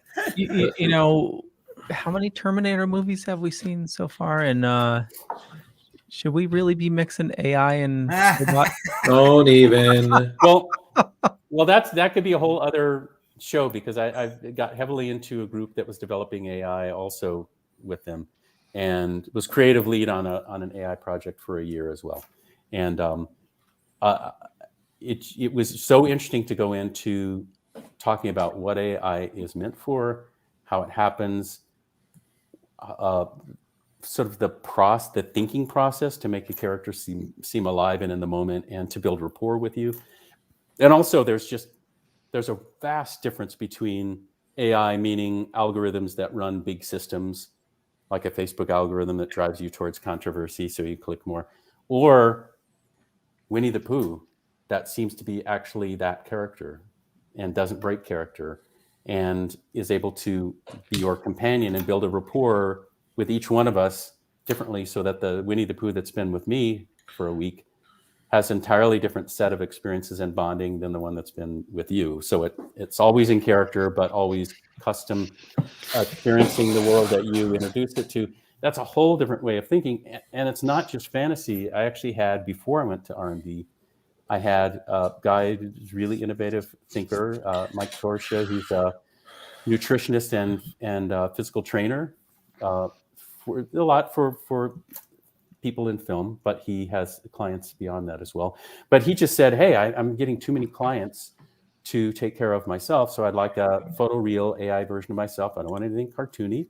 I want like he had worked up to be like a Mr. America or something. He had gotten some really high titles, and he was proud of his physique, and that was part of his brand. So he didn't want us to do a cartoon or a fantasy of some other character. He wanted to be photoreal him, attractive, and no uncanny valley, and to be an AI coach to people. And he did not want us In the same way that you would not want Winnie the Pooh or Eeyore or Jiminy Cricket or Rocket from Guardians to just be pulling information from Google. You want them to stay true to who they are as a character. He wanted the same thing. He said, I wrote nutrition books and workout books. I want only data from my archive of teaching to come from my AI character. I don't want you doing a Google search out because I have a special teaching. So there's that whole side of AI, which is building specific characters that seem to be alive and seem to have their own absolute eccentric personality, and that sees and hears you and has thoughts and feelings in the moment and builds a rapport with you over time. That's an entirely different challenge than these AI system dominating world terrible control things. It's a myriad of individual characters instead of one big god system. But no matter what you do, there has to be a big ethics agreement, because you have to decide what you're going to do with empathy and bigotry and therapy, because those all are going to happen in a huge way in AI. As soon as you have a companion character to confide in, all of that stuff really matters. And the ethics of that and the implications of those three areas are giant. So you have to get together with the team and agree on sort of an ethics code and then proceed. Otherwise, it's bad. Leo, I can summarize that very shortly. It's called "There Is No Fate But the One We Make." Thank you. There we go. So now, yes. And I do have one more question, Leo, before we get to all the Disney stuff, which of course I'm very excited about. I did want to talk. We learned about you and Brad Bird, your unfinished Spirit project, which I have to say, after hearing you talking about it, now I'm like, boy, I really want to see that. You also worked for, it's like around 1993, you worked for a bit on a Betty Boop film. Yes, I did an original story for Richard and Lily Zanuck and Alan Ladd Jr. And so I was the sole writer of the screenplay based on that, and I was producing and had brought in Steve Moore, a wonderful person animator and director that I had worked with way back on Toaster, to act as director. And the plan was I was also going to do for MGM through Alan Ladd Jr. another film, which was live action and animation combination. So if both projects had happened in the same calendar year, I would have been writer producer on an animated feature and writer director on an animation live action combo feature. And all the contracts were done, and I was signed, and I was working.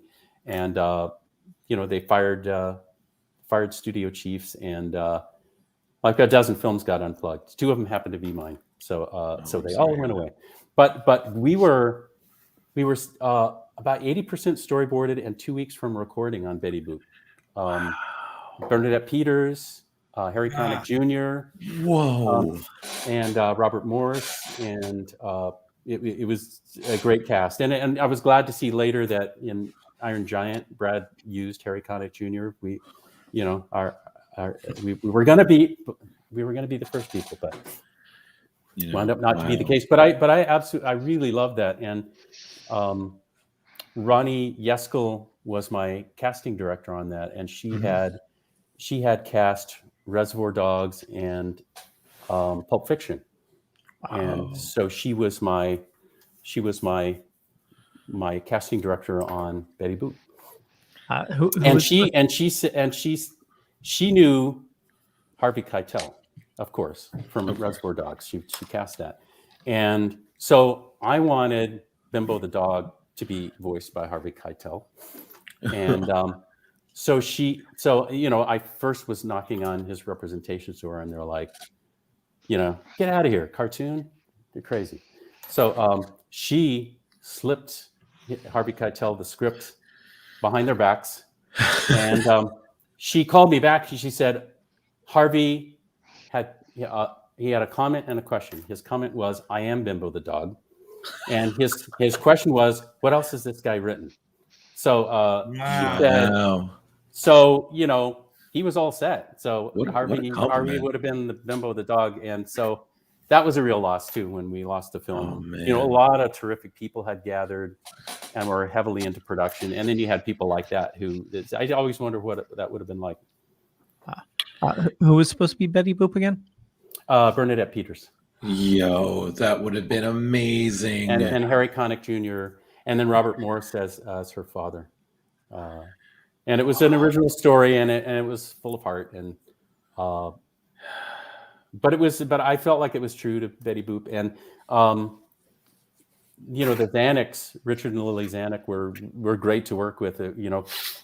They had been planning a live action feature, and I think Madonna might have been going to be in the live action feature. They were talking to her anyway. Mm-hmm. But they sort of were getting into problems with it, and so I went in and met with them, with Steve Leva, who was a producer that I was working with at the time. Mm-hmm. And the pitch was, you need an entirely fresh story. And Betty Boop is animation. That you take away the giant head, and what do you have? You don't have Betty Boop. And if you keep the giant head in live action, you've got a freak. So it's like you have to. You have to do animation. And I just said I would make it a cohesive, wonderful story, like with all this insanity weaving through it. But you have to have a reason to care. So anyway, then I did the story pitch. They said yes. I did a short form treatment. They said yes. I did a long form treatment. They said yes. And then I wrote the screenplay, and they had a couple little tweaks, and they just said it was one of their fastest pitch to finish screenplay experiences that they'd had. And I just loved the experience of working with them. So it was kind of a dream project that went away. And you know how that is. It's like you have all these people and 2 features signed. And by the way, this isn't the only time it happened. The same scenario has happened other times too, but with me.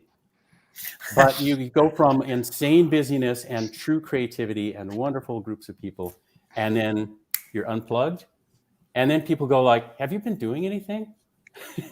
What have you been doing the last couple of years?" And it's like, "Yeah, I did a lot of stuff. Where is it?" Well, I can't ever show you any of it, but as far as you're concerned, it's 2 years that disappeared from my life. As far as I'm concerned, it was a rich, wonderful 2 years that, at the time it was great, but no one else will ever get to see or hear what we did. So the untold it's stories. It's the roller coasters, the roller coaster ride.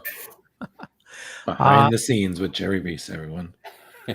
I know Phil has to head out, so we're gonna let him head on out. Okay. I know we got a couple of what's up, Jerry?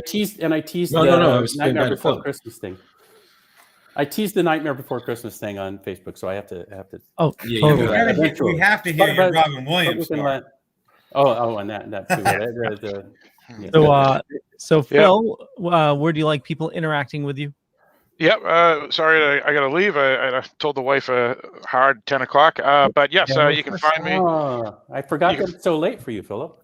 Yes, yeah. I'm on the East Coast here. So it's darkdiscussions.com is the website where you can find all our podcasts, as well as you can find me on Facebook at the Dark Discussions News or our Dark Discussions Podcast Facebook group.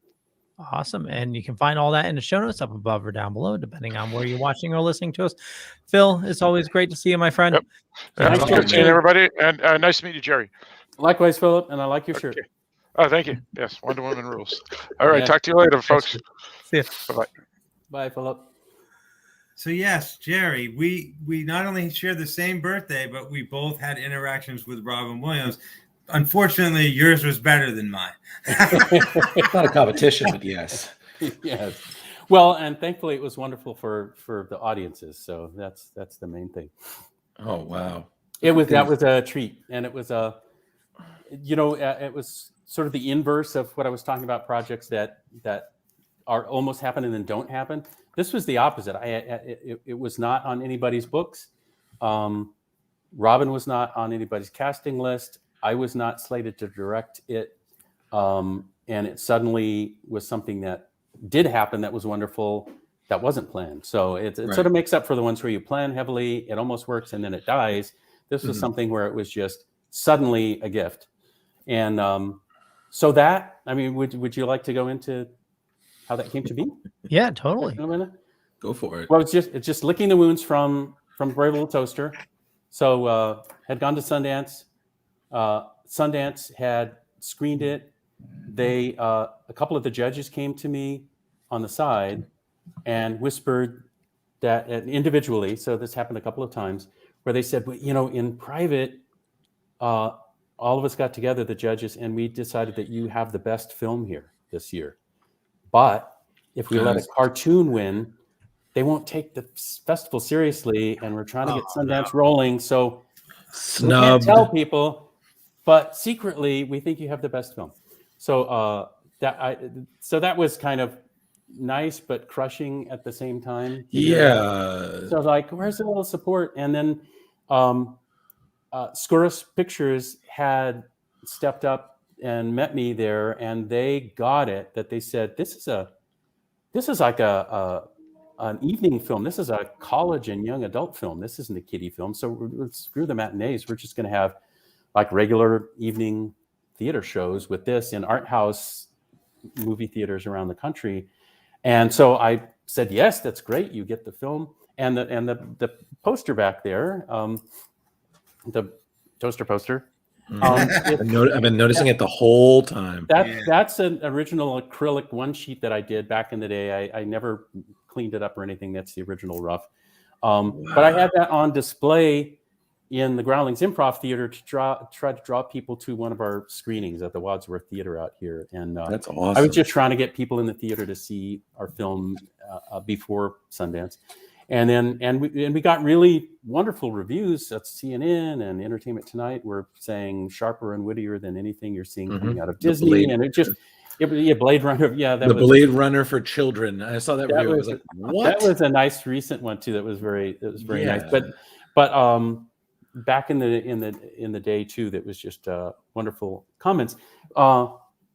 Katzenberg didn't like that we were getting reviews, positive reviews outside of Disney, comparing it against Disney.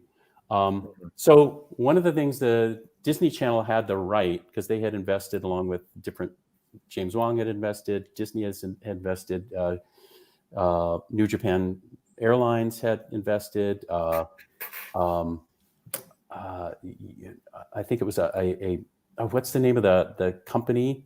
TDK Tape Company had invested. Yep. And I actually I'm sure you saw when they got to the city, there's a poster for the TDK Core Company, I think it is, for the audio. I personally drew that layout to have all the perspective lights pointing at their name because they invested in my film. But the Disney Channel decided that they would put it on the air earlier. And so they moved up the date and it killed the Scurus theatrical distribution. So Scurus had to walk away from it. And my lawyer, Peter Nichols, who I still have and is wonderful, he had walked up to me at Sundance and said, hey, I loved your movie. Do you need a lawyer? And I went, yeah, I do actually, because Scurus Pictures wants to release my film and Disney Channel is killing it. And it's like, can you? So he got into the mix and he came back and he told me, he said, I can't figure this one out. They're devaluing their own product because later when it goes to their home video department, it will be worth less than if they let it have a theatrical run. But, theoretically, it's a competitor releasing it. So instead of it being something that had reviews, comparing it to Disney and it's had its own release and then later would be shown on the Disney Channel, it just was first discovered by people on the Disney Channel and people thought it was kind of a Disney thing. And so they called it a Disney Discovery, which, and I got to say it was a smart chess move from Jeffrey, but it was heartbreaking. So I was licking the wounds from all of that. And then I got a call from Mark Kirkland, who's a wonderful friend. And probably you guys know him from directing more Simpsons episode than anyone else, I think, in the world. Mm-hmm. But he was line producer on a film for Disney, for the Disney MGM Studios was going to be open. One of the films was going to be a main screen film and then smaller short films along a tour having to do with Disney animation and how it's done and what makes it special. Right. And he said, we've been working on this for about 9-10 months. We've even had Frank Thomas and Ollie Johnson come over to collaborate. And we just feel like the wind's going out of the sails. We have 2 different versions of the show, but neither one of them feel like they quite are it. And we just don't want to lose this thing. And just, can you be the fresh eyes? Because you used to be a Disney feature animator. you were in the CalArts program, and then you were an animator there before you went on to do any of these other things. So it's about that. So can you just give us your eyes? So I said, sure. I went over and took a look. They had a Carol Burnett short with Carol Burnett and Donald Duck talking about animation in a studio, and it was published.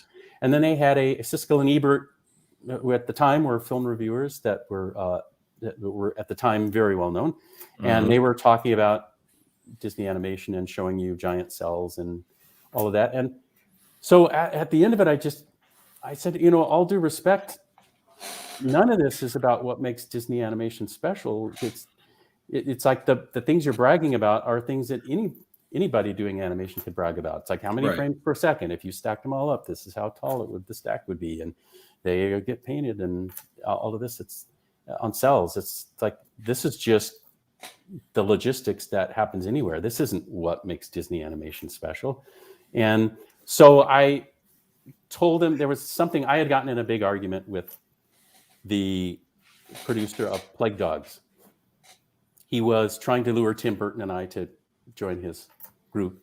And I think Brad Bird our buddy was there and toughing it out, working on some stuff.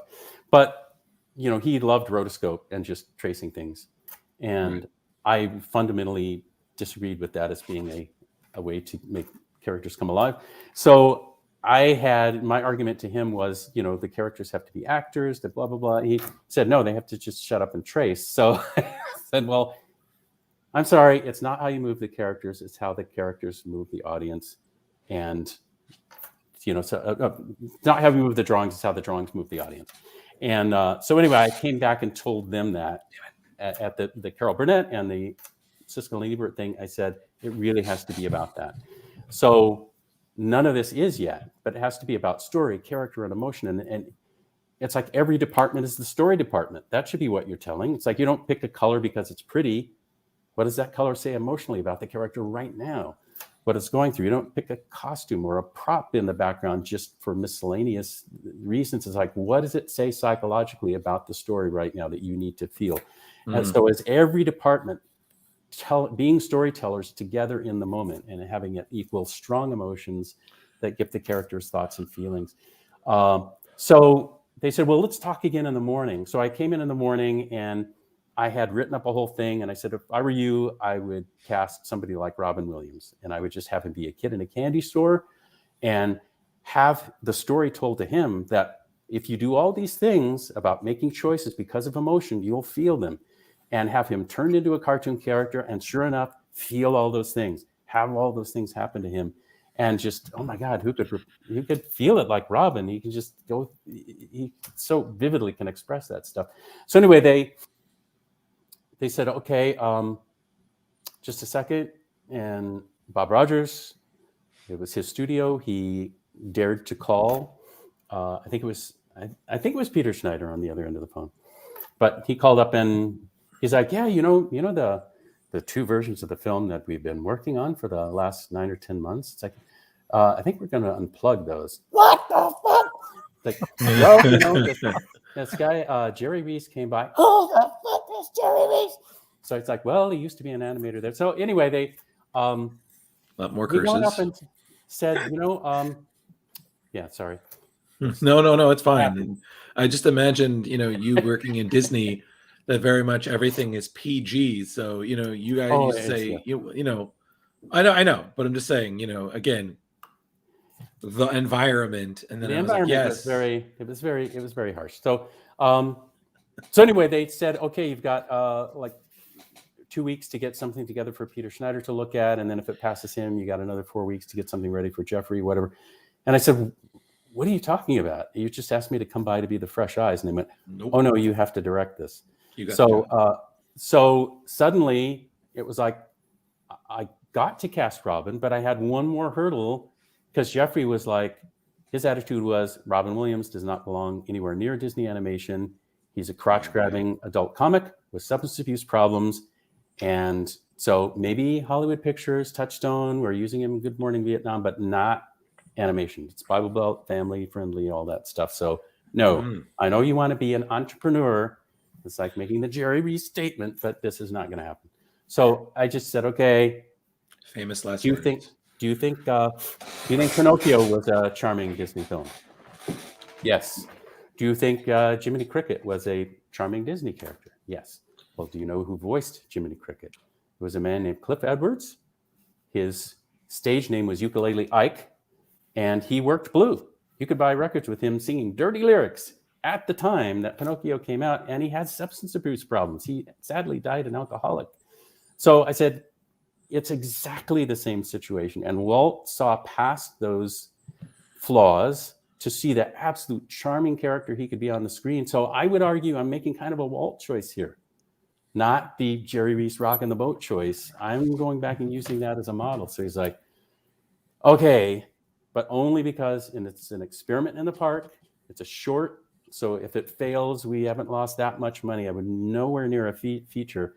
And it's also sort of a way. It's in the park, and it's in kind of a more adult park. It's the movie making park with stunts and all that kind of stuff. So, okay, so they allowed it. And also another thing they said is none of your people are qualified, or very few of your people are qualified to do Disney animation. So we're going to have somebody come in to sort of ride herd and make sure that they can do Disney quality. And they told me who, and I just said, no, I will not do this. I said, I used to work, I was mentored by Eric. I was in the first group of CalArts students. I've been on several features. I will guarantee the quality. And I said, I know you see me as the new kid on the block because I kind of invaded your project, but I was there for, however, you're the current regime. There was the Dick Berger regime before you, and then the Ron Miller one. It's like I was way back in that one. So I see you guys as the new kid on the block, kind of. Boom. So nice. So anyway, so they put up with it. They did not send their person over.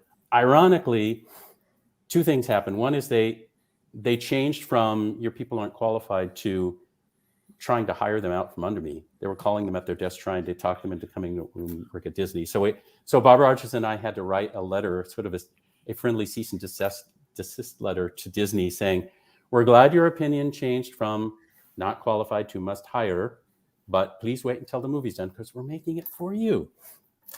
And then the other thing is that, Robin, the audiences sort of course, fell in love with him. And then it led directly to him being cast in Aladdin. And, John Musker and Ron Clements, Rebecca worked for part of the time. She worked on Back to Neverland with us too, but then she had also worked with them on Aladdin in the story stages of that.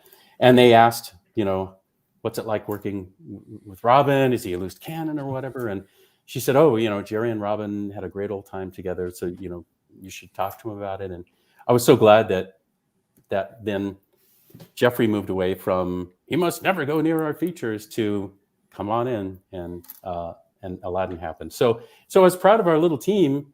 It went from, pleading the case for why Robin mattered, and then having it not only survive the short film test, but to be to play out on the big screen, to make lots of people happy in the Aladdin feature. So wow, that was that's amazing. And Robin was a delight to work with.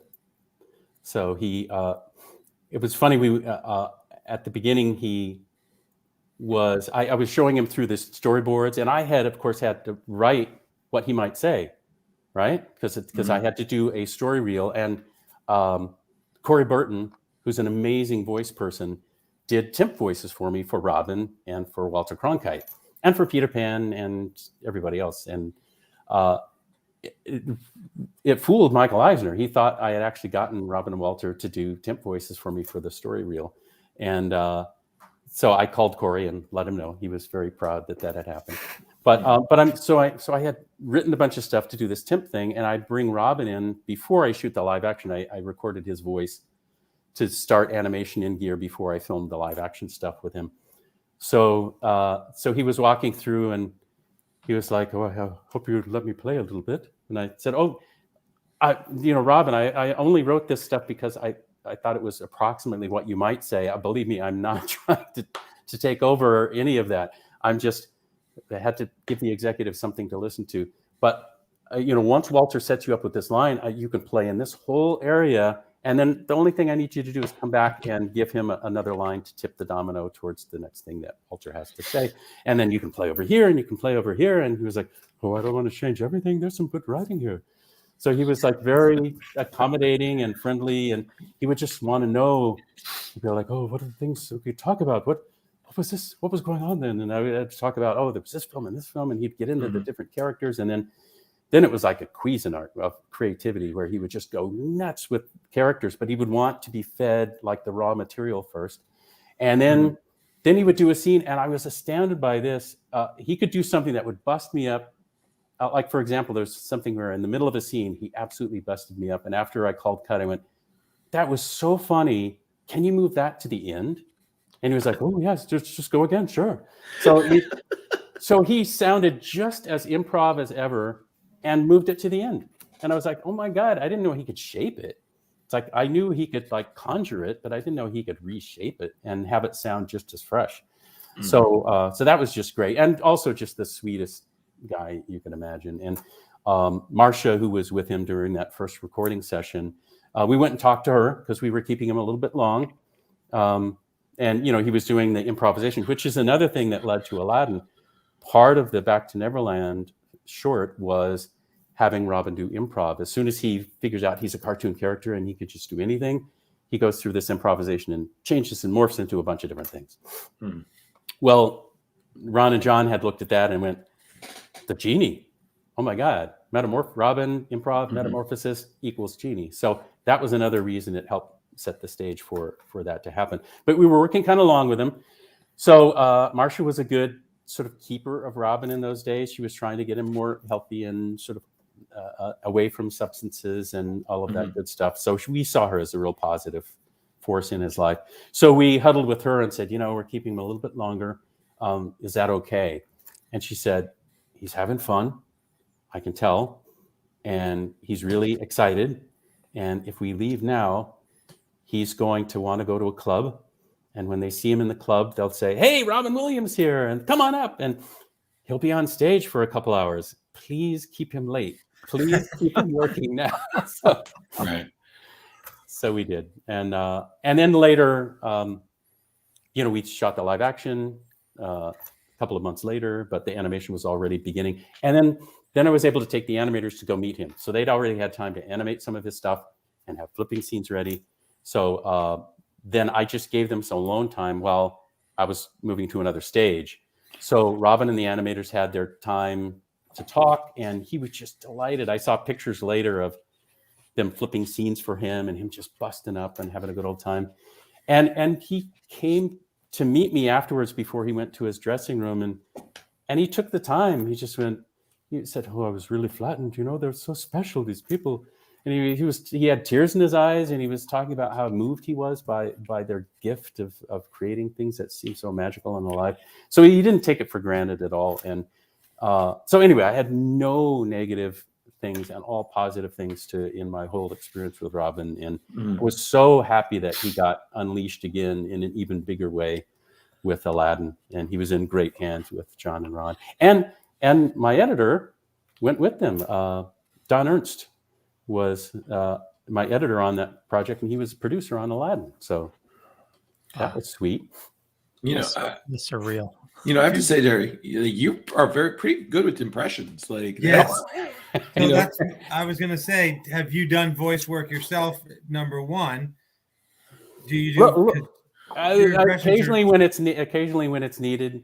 I've done some. I've had some people talk to me about trying to get more formal with it, but I've used it sometimes when it's needed. I told you I did sing for the radio character in The Brave Little Toaster, and there's a whole story about John Lovitz and the Cliff Notes, which we go to at another time.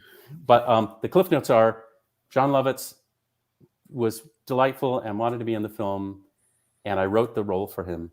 And then he got cast on Saturday Night Live before I was going to finish. I wasn't quite finished with the script, and we weren't ready to record with the ensemble. And I like ensemble recording. So his agent just said, oh, John's gone. SNL, big break, bye. And so I called John and said, you know, I wrote the role for you. Can't we work something out? So he came in and did a marathon, one night session, like day into night, Wow. for the whole feature. And I fed him all the other voices. And then when and I had to finish writing the script that night. So I stayed up through the night writing the end of the movie because I hadn't finished it. A lot of coffee. So yes, Deadly Grounds. And you have the right sponsor. I totally dig that about your whole operation. But then when he went to SNL, and that was a miraculous thing, and there were stories to tell about that night. But then he was at SNL, and I sat in and did John's voice for the rest of the actors to have something to play off of during the ensemble, because I like when people are really playing off each other instead of faking it one at a time. So I just became the fake John for the ensemble thing. And then when it was time for the songs, I'm like, oh my God, what are we going to do? And David Newman said, well, you've been doing his voice for weeks now. Just do it. And I was like, I can't sing in that voice. He's like, yes, you can. Just do it. So he's like, I'll have a vocal coach there. Do it. So I just was terrified and went in and did it. And so the singing radio is me. Can you do some of the just for the hell of it? Can you do some Master is a man who lays his hand across the land. So that sort of thing. Perfect. So what year was it you met Robin Williams and did the Neverland thing? Oh gosh, 88. Okay. 89, 88, 89, right? So in there. 88. So in 83, when I was growing up, from the time I think I was 10 maybe until I was 18, I had big brothers and sisters. And in 83, I had a big brother whose name was Tom Howard. And Robin was filming The Survivors with Walter Matthau and Jerry Reed in Vermont. And Robin was going to be doing a benefit stand-up thing for the St. Johnsbury Youth Service Bureau. Yeah. And so my big brother was the director of the Washington County Youth Service Bureau. So we drove to the set in the middle of the winter. Wow. Up this long hill. And it was in West Thompson, Vermont, I think it was. And there's a cabin up there where I don't know if you remember The Survivors or whatever. But we go up this long hill and there's this cabin. And I was told to just kind of wait back. So I was like, probably 20, 25 feet back or whatever it was, 15, 20 feet. And my big brother approaches the director and says, hi, I'm Tom Howard. I'm the director of the Washington County Youth Service Bureau. Right. And this is my client. His name's Randy Martin. He's a big fan of Robin Williams. And Robin's going to be doing this benefit. And I was wondering if there's any way, if we hang out long enough, when you're on a break or something, if he can meet Robin. And so, I can't really hear any of the stuff that's going on because I was so far back. So finally, Robin comes out of this cabin and comes to find out what's going on. Yeah. And he's talking to the director with my big brother. And I'm like, oh my God, it's freaking Robin Williams. I'm 18 years old. And I mean, I love Mork and Mindy. And, I don't know what else was out before that. I'm not sure if World According to Garp was out by then or not. But anyways, I'm like, here's Robin Williams. It's freaking Mork. He's standing right there. And Robin's dressed in like camouflage pants and combat boots. And he's got a black beret on, and he's got like a green puffy jacket, winter jacket. And he's got an Uzi on his shoulder. Oh. So he points at me and he goes like this. So I start walking towards him and I get about 10 feet from him. He pulls the Uzi off, cocks it, and goes, one more move and you're dead. This is a closed set. And I go, I thought you said come here. And I start backing up and he goes, I'm kidding. I'm Robin Williams. And I'm like, oh my God. So I'm like, oh my God, like that's Robin Williams. Like he just pointed a gun at me and said, you can't, So I go, oh my God, I'm a big fan of yours. I love Mork and Mindy and, whatever. I have your album and I have posters and, oh my God, I'm like fanboy. I'm 18 and I'm like, oh my God, it's Robin Williams. So I go, I have some stuff in the car. Is there any way you can sign it? Yeah. And again, it's the dead of winter and we're up this long hill. Right. And he goes, how fast can you run? And I go, pretty fast. So he goes, you got 5 minutes. So my big brother hands me the keys. I run down the hill and he had a yellow Volkswagen Bug. And I open the door and I grab 2 posters and the record album. And I lock the door and I run back up this hill in the dead of winter. So I get to the top of the hill, and there's like this old, like 1960s truck that they're using for hauling the stuff for the production company or whatever. Yeah. And I get to the top, and I go, I got 2 posters and the record album because I can't breathe because I just ran up this hill, right? And he grabs the first poster and he, unrolls it, and it's just a picture of him with suspenders on and like a striped shirt or whatever. Right. And he goes, "Whoa, look at that big ugly face!" And then he signs 2 Randy, Bonnie Chant, and then the other one was him as Mork for Mork, and it says Mork for Mork on the bottom. And I go, "Someday I'm going to come to Hollywood and I'm going to be a comedian just like you." And he goes, "When you do, look me up." And so on that one he wrote to Randy, Hollett, Robin Williams, and then on the record album he just wrote Robin Williams. And my big brother, God rest his soul, he's still alive. Every time we went anywhere, he took me to Boston Red Sox games. He took me camping. He took me wherever. Always had his Nikon camera with him, except the day we meet Robin Williams. Of course. I don't have a picture of me and Robin. I still have the record album, but I think my shed leaked and both posters got damaged, and I think they got thrown out. But I have the memory of Robin Williams. Yeah, that's a great memory. That's vivid. The only reason, my favorite picture of me and Robin is just the 2 of us close up, the 2 faces, which you've probably seen a few places. The only reason that got taken was because my dad just did it, and there was didn't know or wasn't aware of the rule on the set. Robin didn't care, and he had already taken that picture. Somebody ran up to my dad and scolded him after he took that picture, but he already had it. Right. So, now, in case nobody knows this, and those were the official ones, but the one that's the 2 of us in the most personal. And nobody knows this, was my dad. Your dad is 101. Is that right? Yes.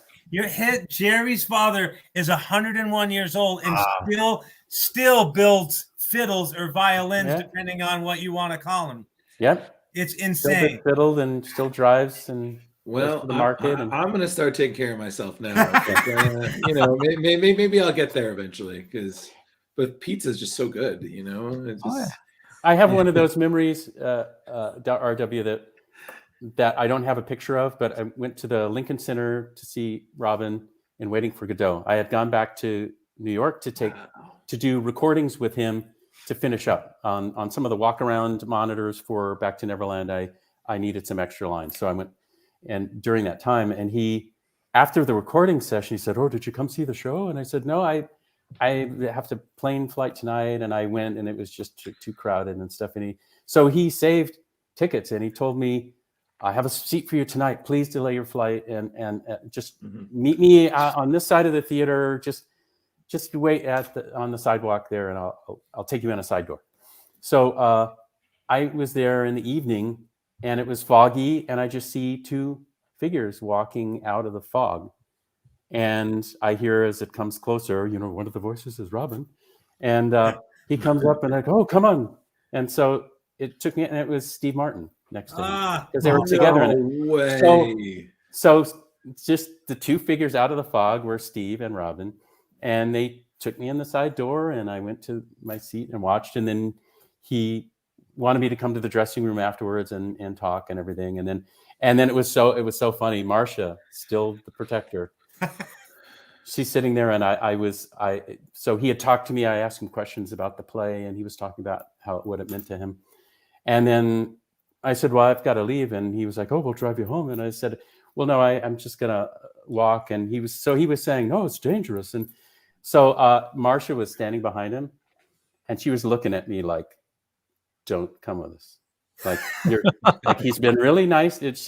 All of this was nonverbal, but in her eyes, I could see she's like, "No." It's like, he's been really nice to you. It's all great so far, but you're done.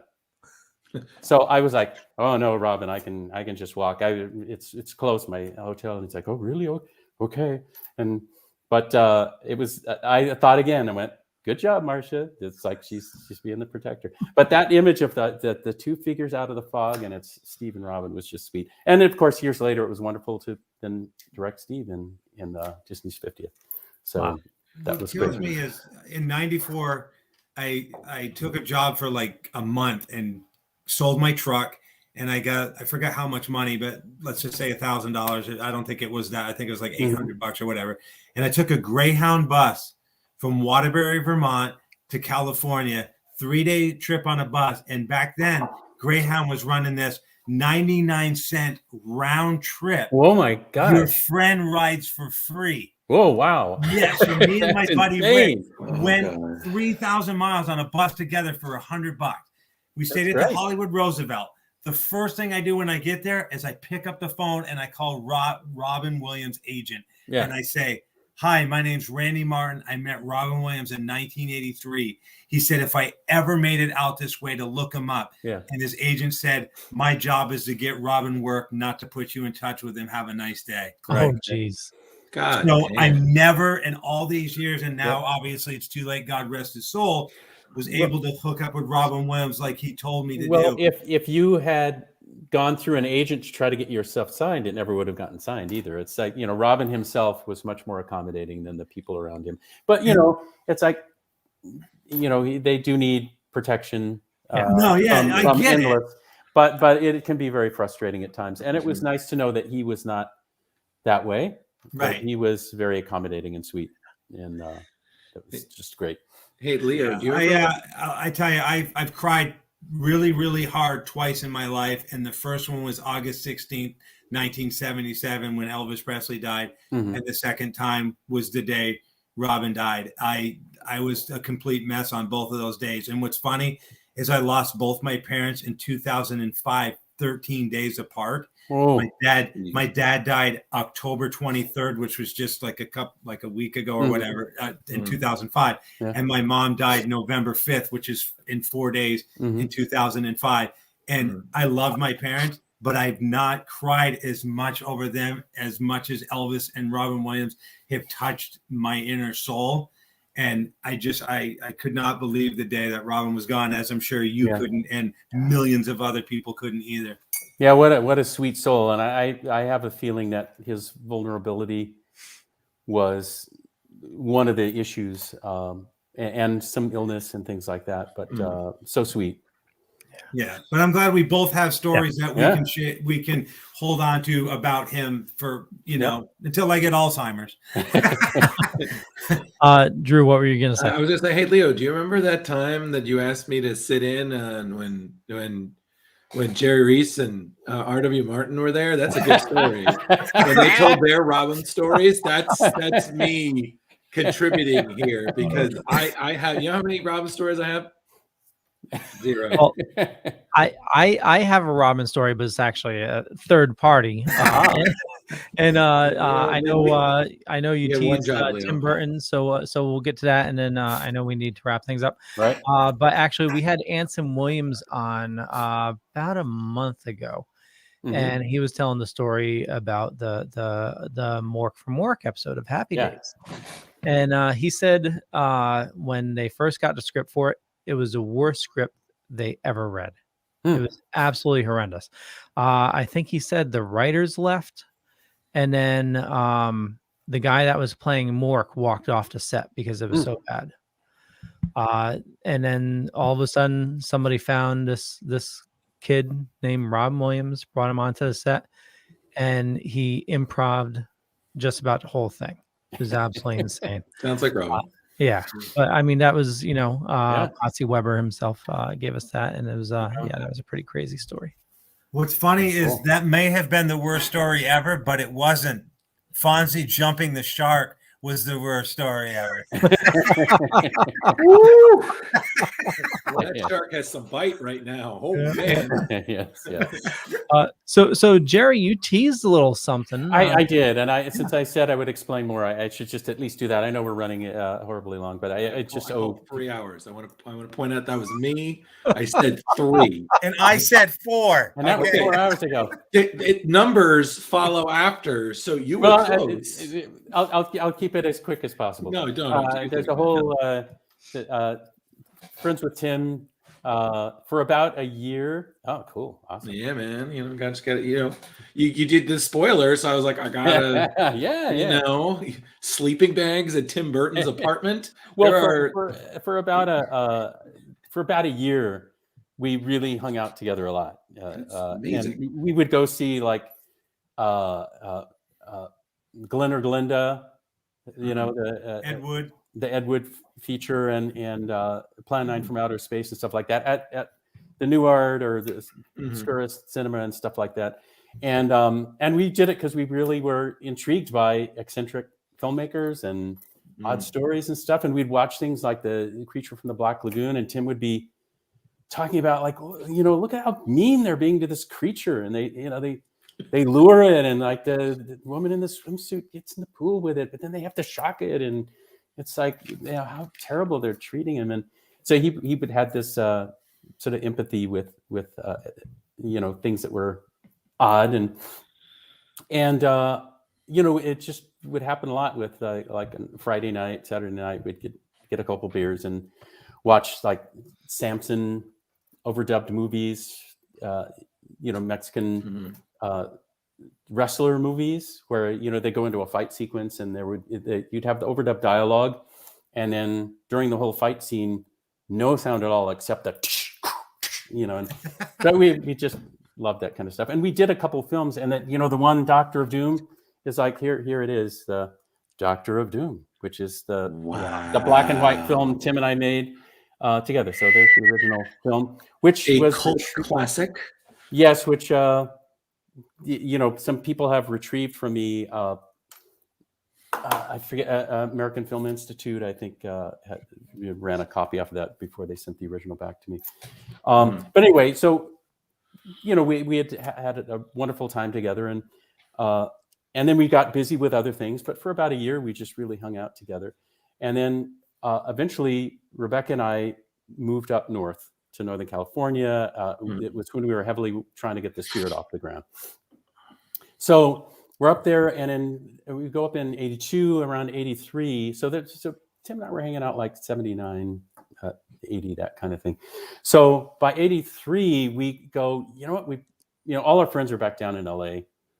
How great it would be to go down and surprise them for Halloween. But wouldn't it be cool if we dressed up so heavily that they wouldn't know who we were, and like see how long it takes for them to figure out that we have come down from Northern California and we've invaded their party.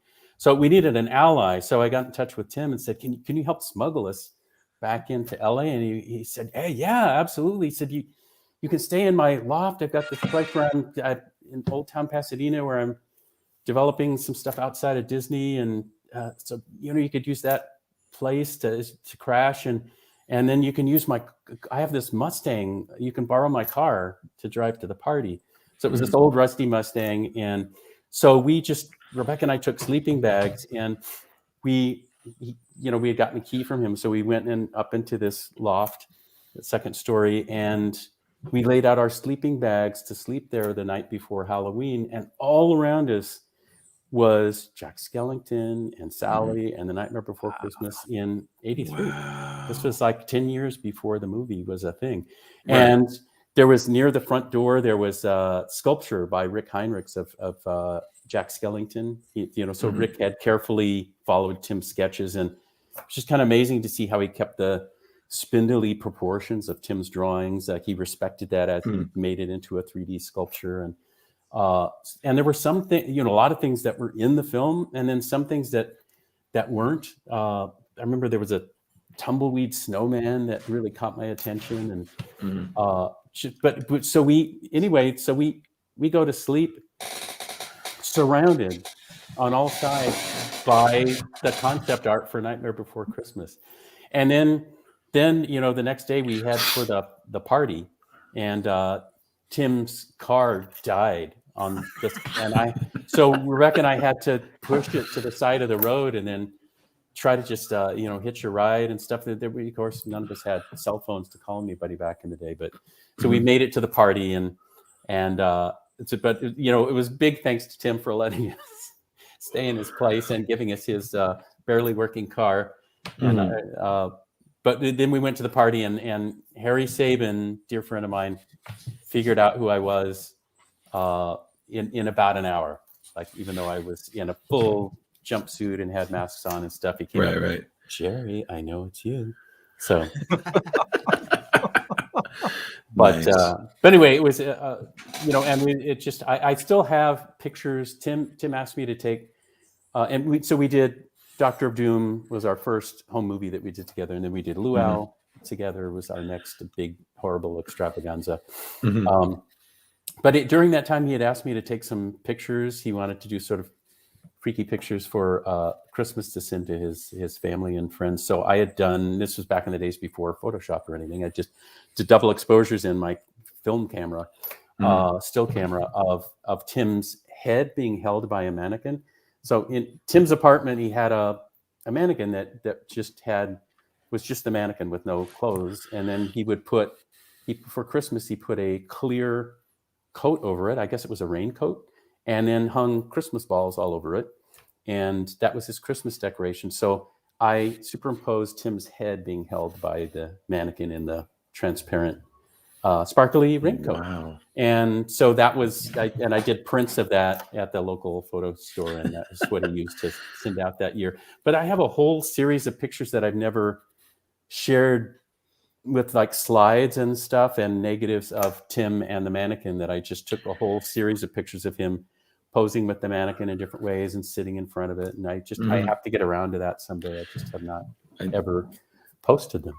Please write a book, like, for God's sake, man. Just it's not just the stories, it's the fact that how much you remember is just fantastic. And and some people, I know I'm a victim of this, we get so into our stories, we think every little detail is important, and then you tell it to someone, the answer is it's not. You have to, like, yes, it's important to you because it's your life, but to someone else, it's like, wrap it up, wrap it up, get to the point, get to the point, get to the point. You just very succinctly tell these stories. And again, like, it's like you said, like I feel like I'm watching a Scorsese movie. It's got a beginning and a middle and an end here. Very episodic. It's so much of iconic history tied to the stories as well. Right. Exactly. Like, it's, again, when I was reaching your career, like, and especially like Wiki, like, I was like, I've been on that ride. Like, I was on the extraterrestrial filming before it was the Stitch ride. Yes. And there's a reunion coming up. There you go. Thanks to Tammy Tuckey and some kind folks in Florida. Kathy and Jimmy, Kevin Pollak, and I are having a reunion in Florida for fans. Fantastic. Nice. That's amazing. But I don't want to brag or anything, but I said he'd be a great guest, didn't I? You did. I wasn't even there for that, and I'm gonna say it, my dude. Yes, you did good, RW. You did good. When the first thing, everything I brought downstairs to do this thing was all Tron except for one thing, because I knew you were going to talk about Tim Burton. So the thing that I associate with Tim Burton is. Right. You said the magic word. He started. I mean, he didn't start there, but to us, that's where he started. But I mean, I loved the first Batman. I loved his Planet of the Apes that got ridiculed. Beetlejuice. I remember him bringing in story sketches of what was going to be Frankenweenie, when it was just little sketches into my room at Disney, and going, what do you think? So now all these people you've been talking about tonight, including our mutual friend Daryl Rooney. Oh yes. Nice. Now all these people like Tim Burton and all the other people you've talked about, are you still pretty close with most of those people? Yeah, with a lot of them, yes. Unfortunately, some of us have just been so busy with things that we don't keep in constant communication. Like with the group that we used to room together, that was ultimately dubbed the Rat's Nest, which was Henry Selick and Bill Croyer and John Musker and Dan Haskett and Brad and me. We dearly love each other, but haven't had the opportunity to get together and have conversations. So we, the Tina Price over at CTN Expo had us come in and do a panel, And Nice. that was Oh the my first God. time that we'd all been together in decades, literally. Right. And it was just sweet. It was wonderful. So we all picked up as if no time had passed. And it's that sort of thing. And it's, with Tim, gosh, I saw him after years where we were just busy and, hadn't seen each other at all. Mm-hmm. And it was at a photo exposition of some of his stuff. And we talked afterwards, and, he was just expressing a wish to get together. And I started talking about, we could get this person, that person. He went, no, we should just you and me together, just beers and watching horror movies. Yeah. So we've had that kind of relationship with a lot of us, and but it's just life keeps you running around in your various ways, and occasionally you get to give in to the impulse and be together. But it's just great to also to know that the other person feels your adoration and your friendship from afar, and knows that we're all love being fans of each other's work, because I genuinely love what all these people make. And so it's just great. Somebody just took the words out of my mouth. They said, next time you all get together, I want to be in the room. And I'm like, hey, I was going to say that. You know what I was going to say? First off, Jerry, absolute honor having you on the show. Seriously. If we didn't scare you away, I'd love to have you on again sometime. But you talk about going to a con. If you ever want to do like a virtual reunion, we could we've done it before, for shows here. We'd love to work on a little get together with you. Yeah, so we can be in that room with you. Along with everybody happened. Right. We'll invite RW too. So you got that buffer. That's how I feel. Thanks. You're too kind. Ponytail and all. Yes. Well, fellow. Yeah. Look at. Hey. Yeah. Here's There you go. I had to cut mine, Jerry. Oh, nice. See, I had to cut mine. See, no, you didn't. That's great. My daughter graduated in June, and it was probably a little like maybe this long, but I wanted to look presentable for her high school graduation. Now she's in college, but it's funny. We're twinsies. Well, it's great hanging out with you guys, and believe me, we've only scratched the surface. I know that sounds crazy because we've it doesn't. But there's like a billion other things that would be easy to jump into. So if you ever feel like it, yes, we would love to. We'll do the Brave Little Toaster 2. We'll go to Mars. Okay, so we'll go there. So we will wrap things up. So Jerry, again, I want to thank you so much. Where do you like people interacting with you on social media? Facebook is sort of the primary spot I look for people. I know that Rebecca's encouraging me to get onto Instagram and some other things, but Facebook, which is now Meta, I guess, despite all the crazy things they say about it, I've kept just a positive group of people interacting, and we've had no problems. So that's the main place. Also, I still owe it to a number of people who have written to my website. There's a lot of you that I have in a queue, and I'm trying to get to it as I have time. So apologies to any of you who say, well, I went to Jerry's website, I wrote to him, I haven't heard back yet. Just know that I've tagged all of you and I have you in a queue, and I'm trying to get to it. But Facebook is a much more immediate way to take care of things. And LinkedIn. Awesome. And we have all those links in the show notes up above or down below. Cool. Thanks for your handiwork there with the toaster. You're welcome. I wanted to, I was like, what can I do that can be memorable? And I was like, I'm going to create my own Brave Little Toaster. And then tomorrow, make some toast. And you know what's absolutely wonderful is Deanna Oliver still sounds exactly the same. When she speaks, it's the toaster. It's just amazing. Oh, nice. There's so many things I want to rewatch now, and I'm like, but I got to go to sleep. But the Brave Little Toaster, right? Tron, something from Robin. It could be Aladdin. It could be Doubtfire. It could be Birdcage. I don't know. The Survivor.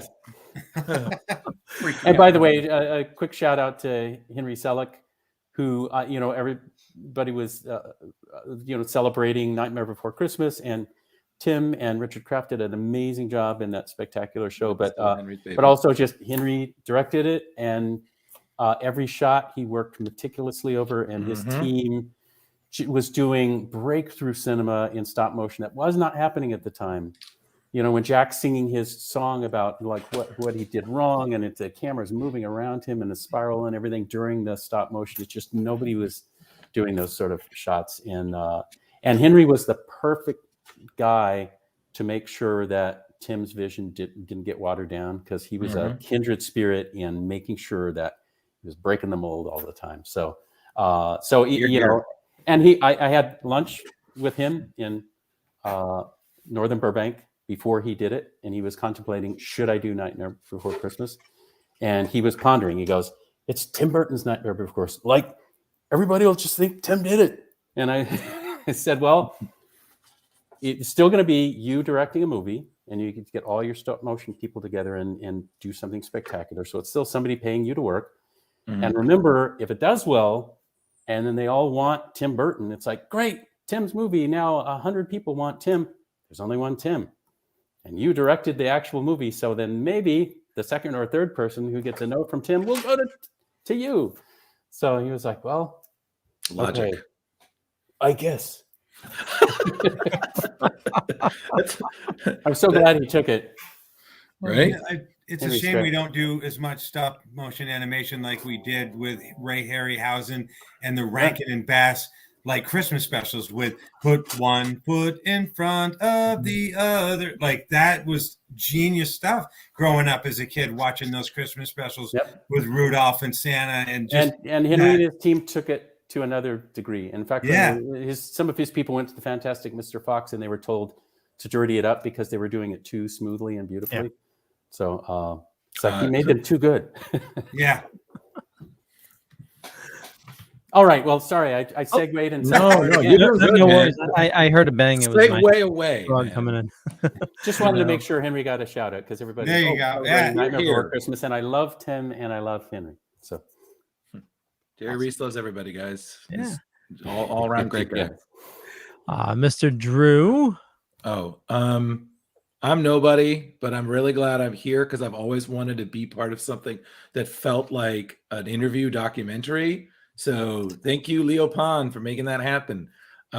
If you like what you saw here, I'm on Facebook. I might respond, but it's not because I'm a jerk. It's just because I'm busy.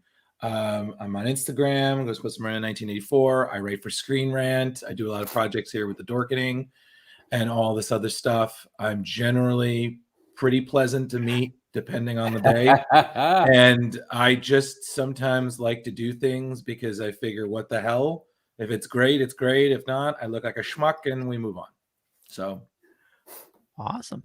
And we have all your information down below. And what about you, RW? Well, you can see my website there, officialrwmartin.com. I'm pretty much on social media everywhere as VTActor007. So that's Instagram, TikTok, Twitter, Facebook.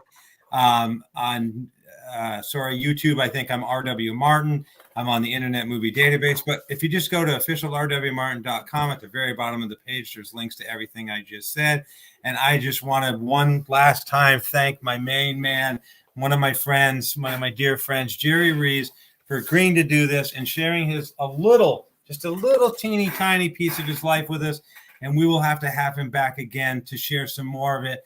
Jerry, thank you for being my friend since 2012. And likewise, RW. The next project you do, I expect a phone call, and you're like, "Hey, I need you," and I'll fly out there and I'll sleep in your loft. I'll give you 5 minutes in the snow. I'll bring my own sleeping bag. All right, okay. It's a deal. And happy birthday in 2 weeks. Like I said, we have the same birthday, November 15th. All right. So. Mutual birthday wishes then. Thank you. Yes. Invitation. Thank you so much, Jerry. Thank you, Drew. Well, thank you. And for me, just Google Leo Pond. You find a bunch of stuff. Could be true, could be not. I'm not going to say which is which, but more importantly, follow all these awesome people. I run a little thing called the Dorkening Podcast Network. We got about 40 shows on a network. A lot of awesome people doing a lot of awesome stuff. And with that, you have a good night. The Dorkening. Keep it real. The Dorkening.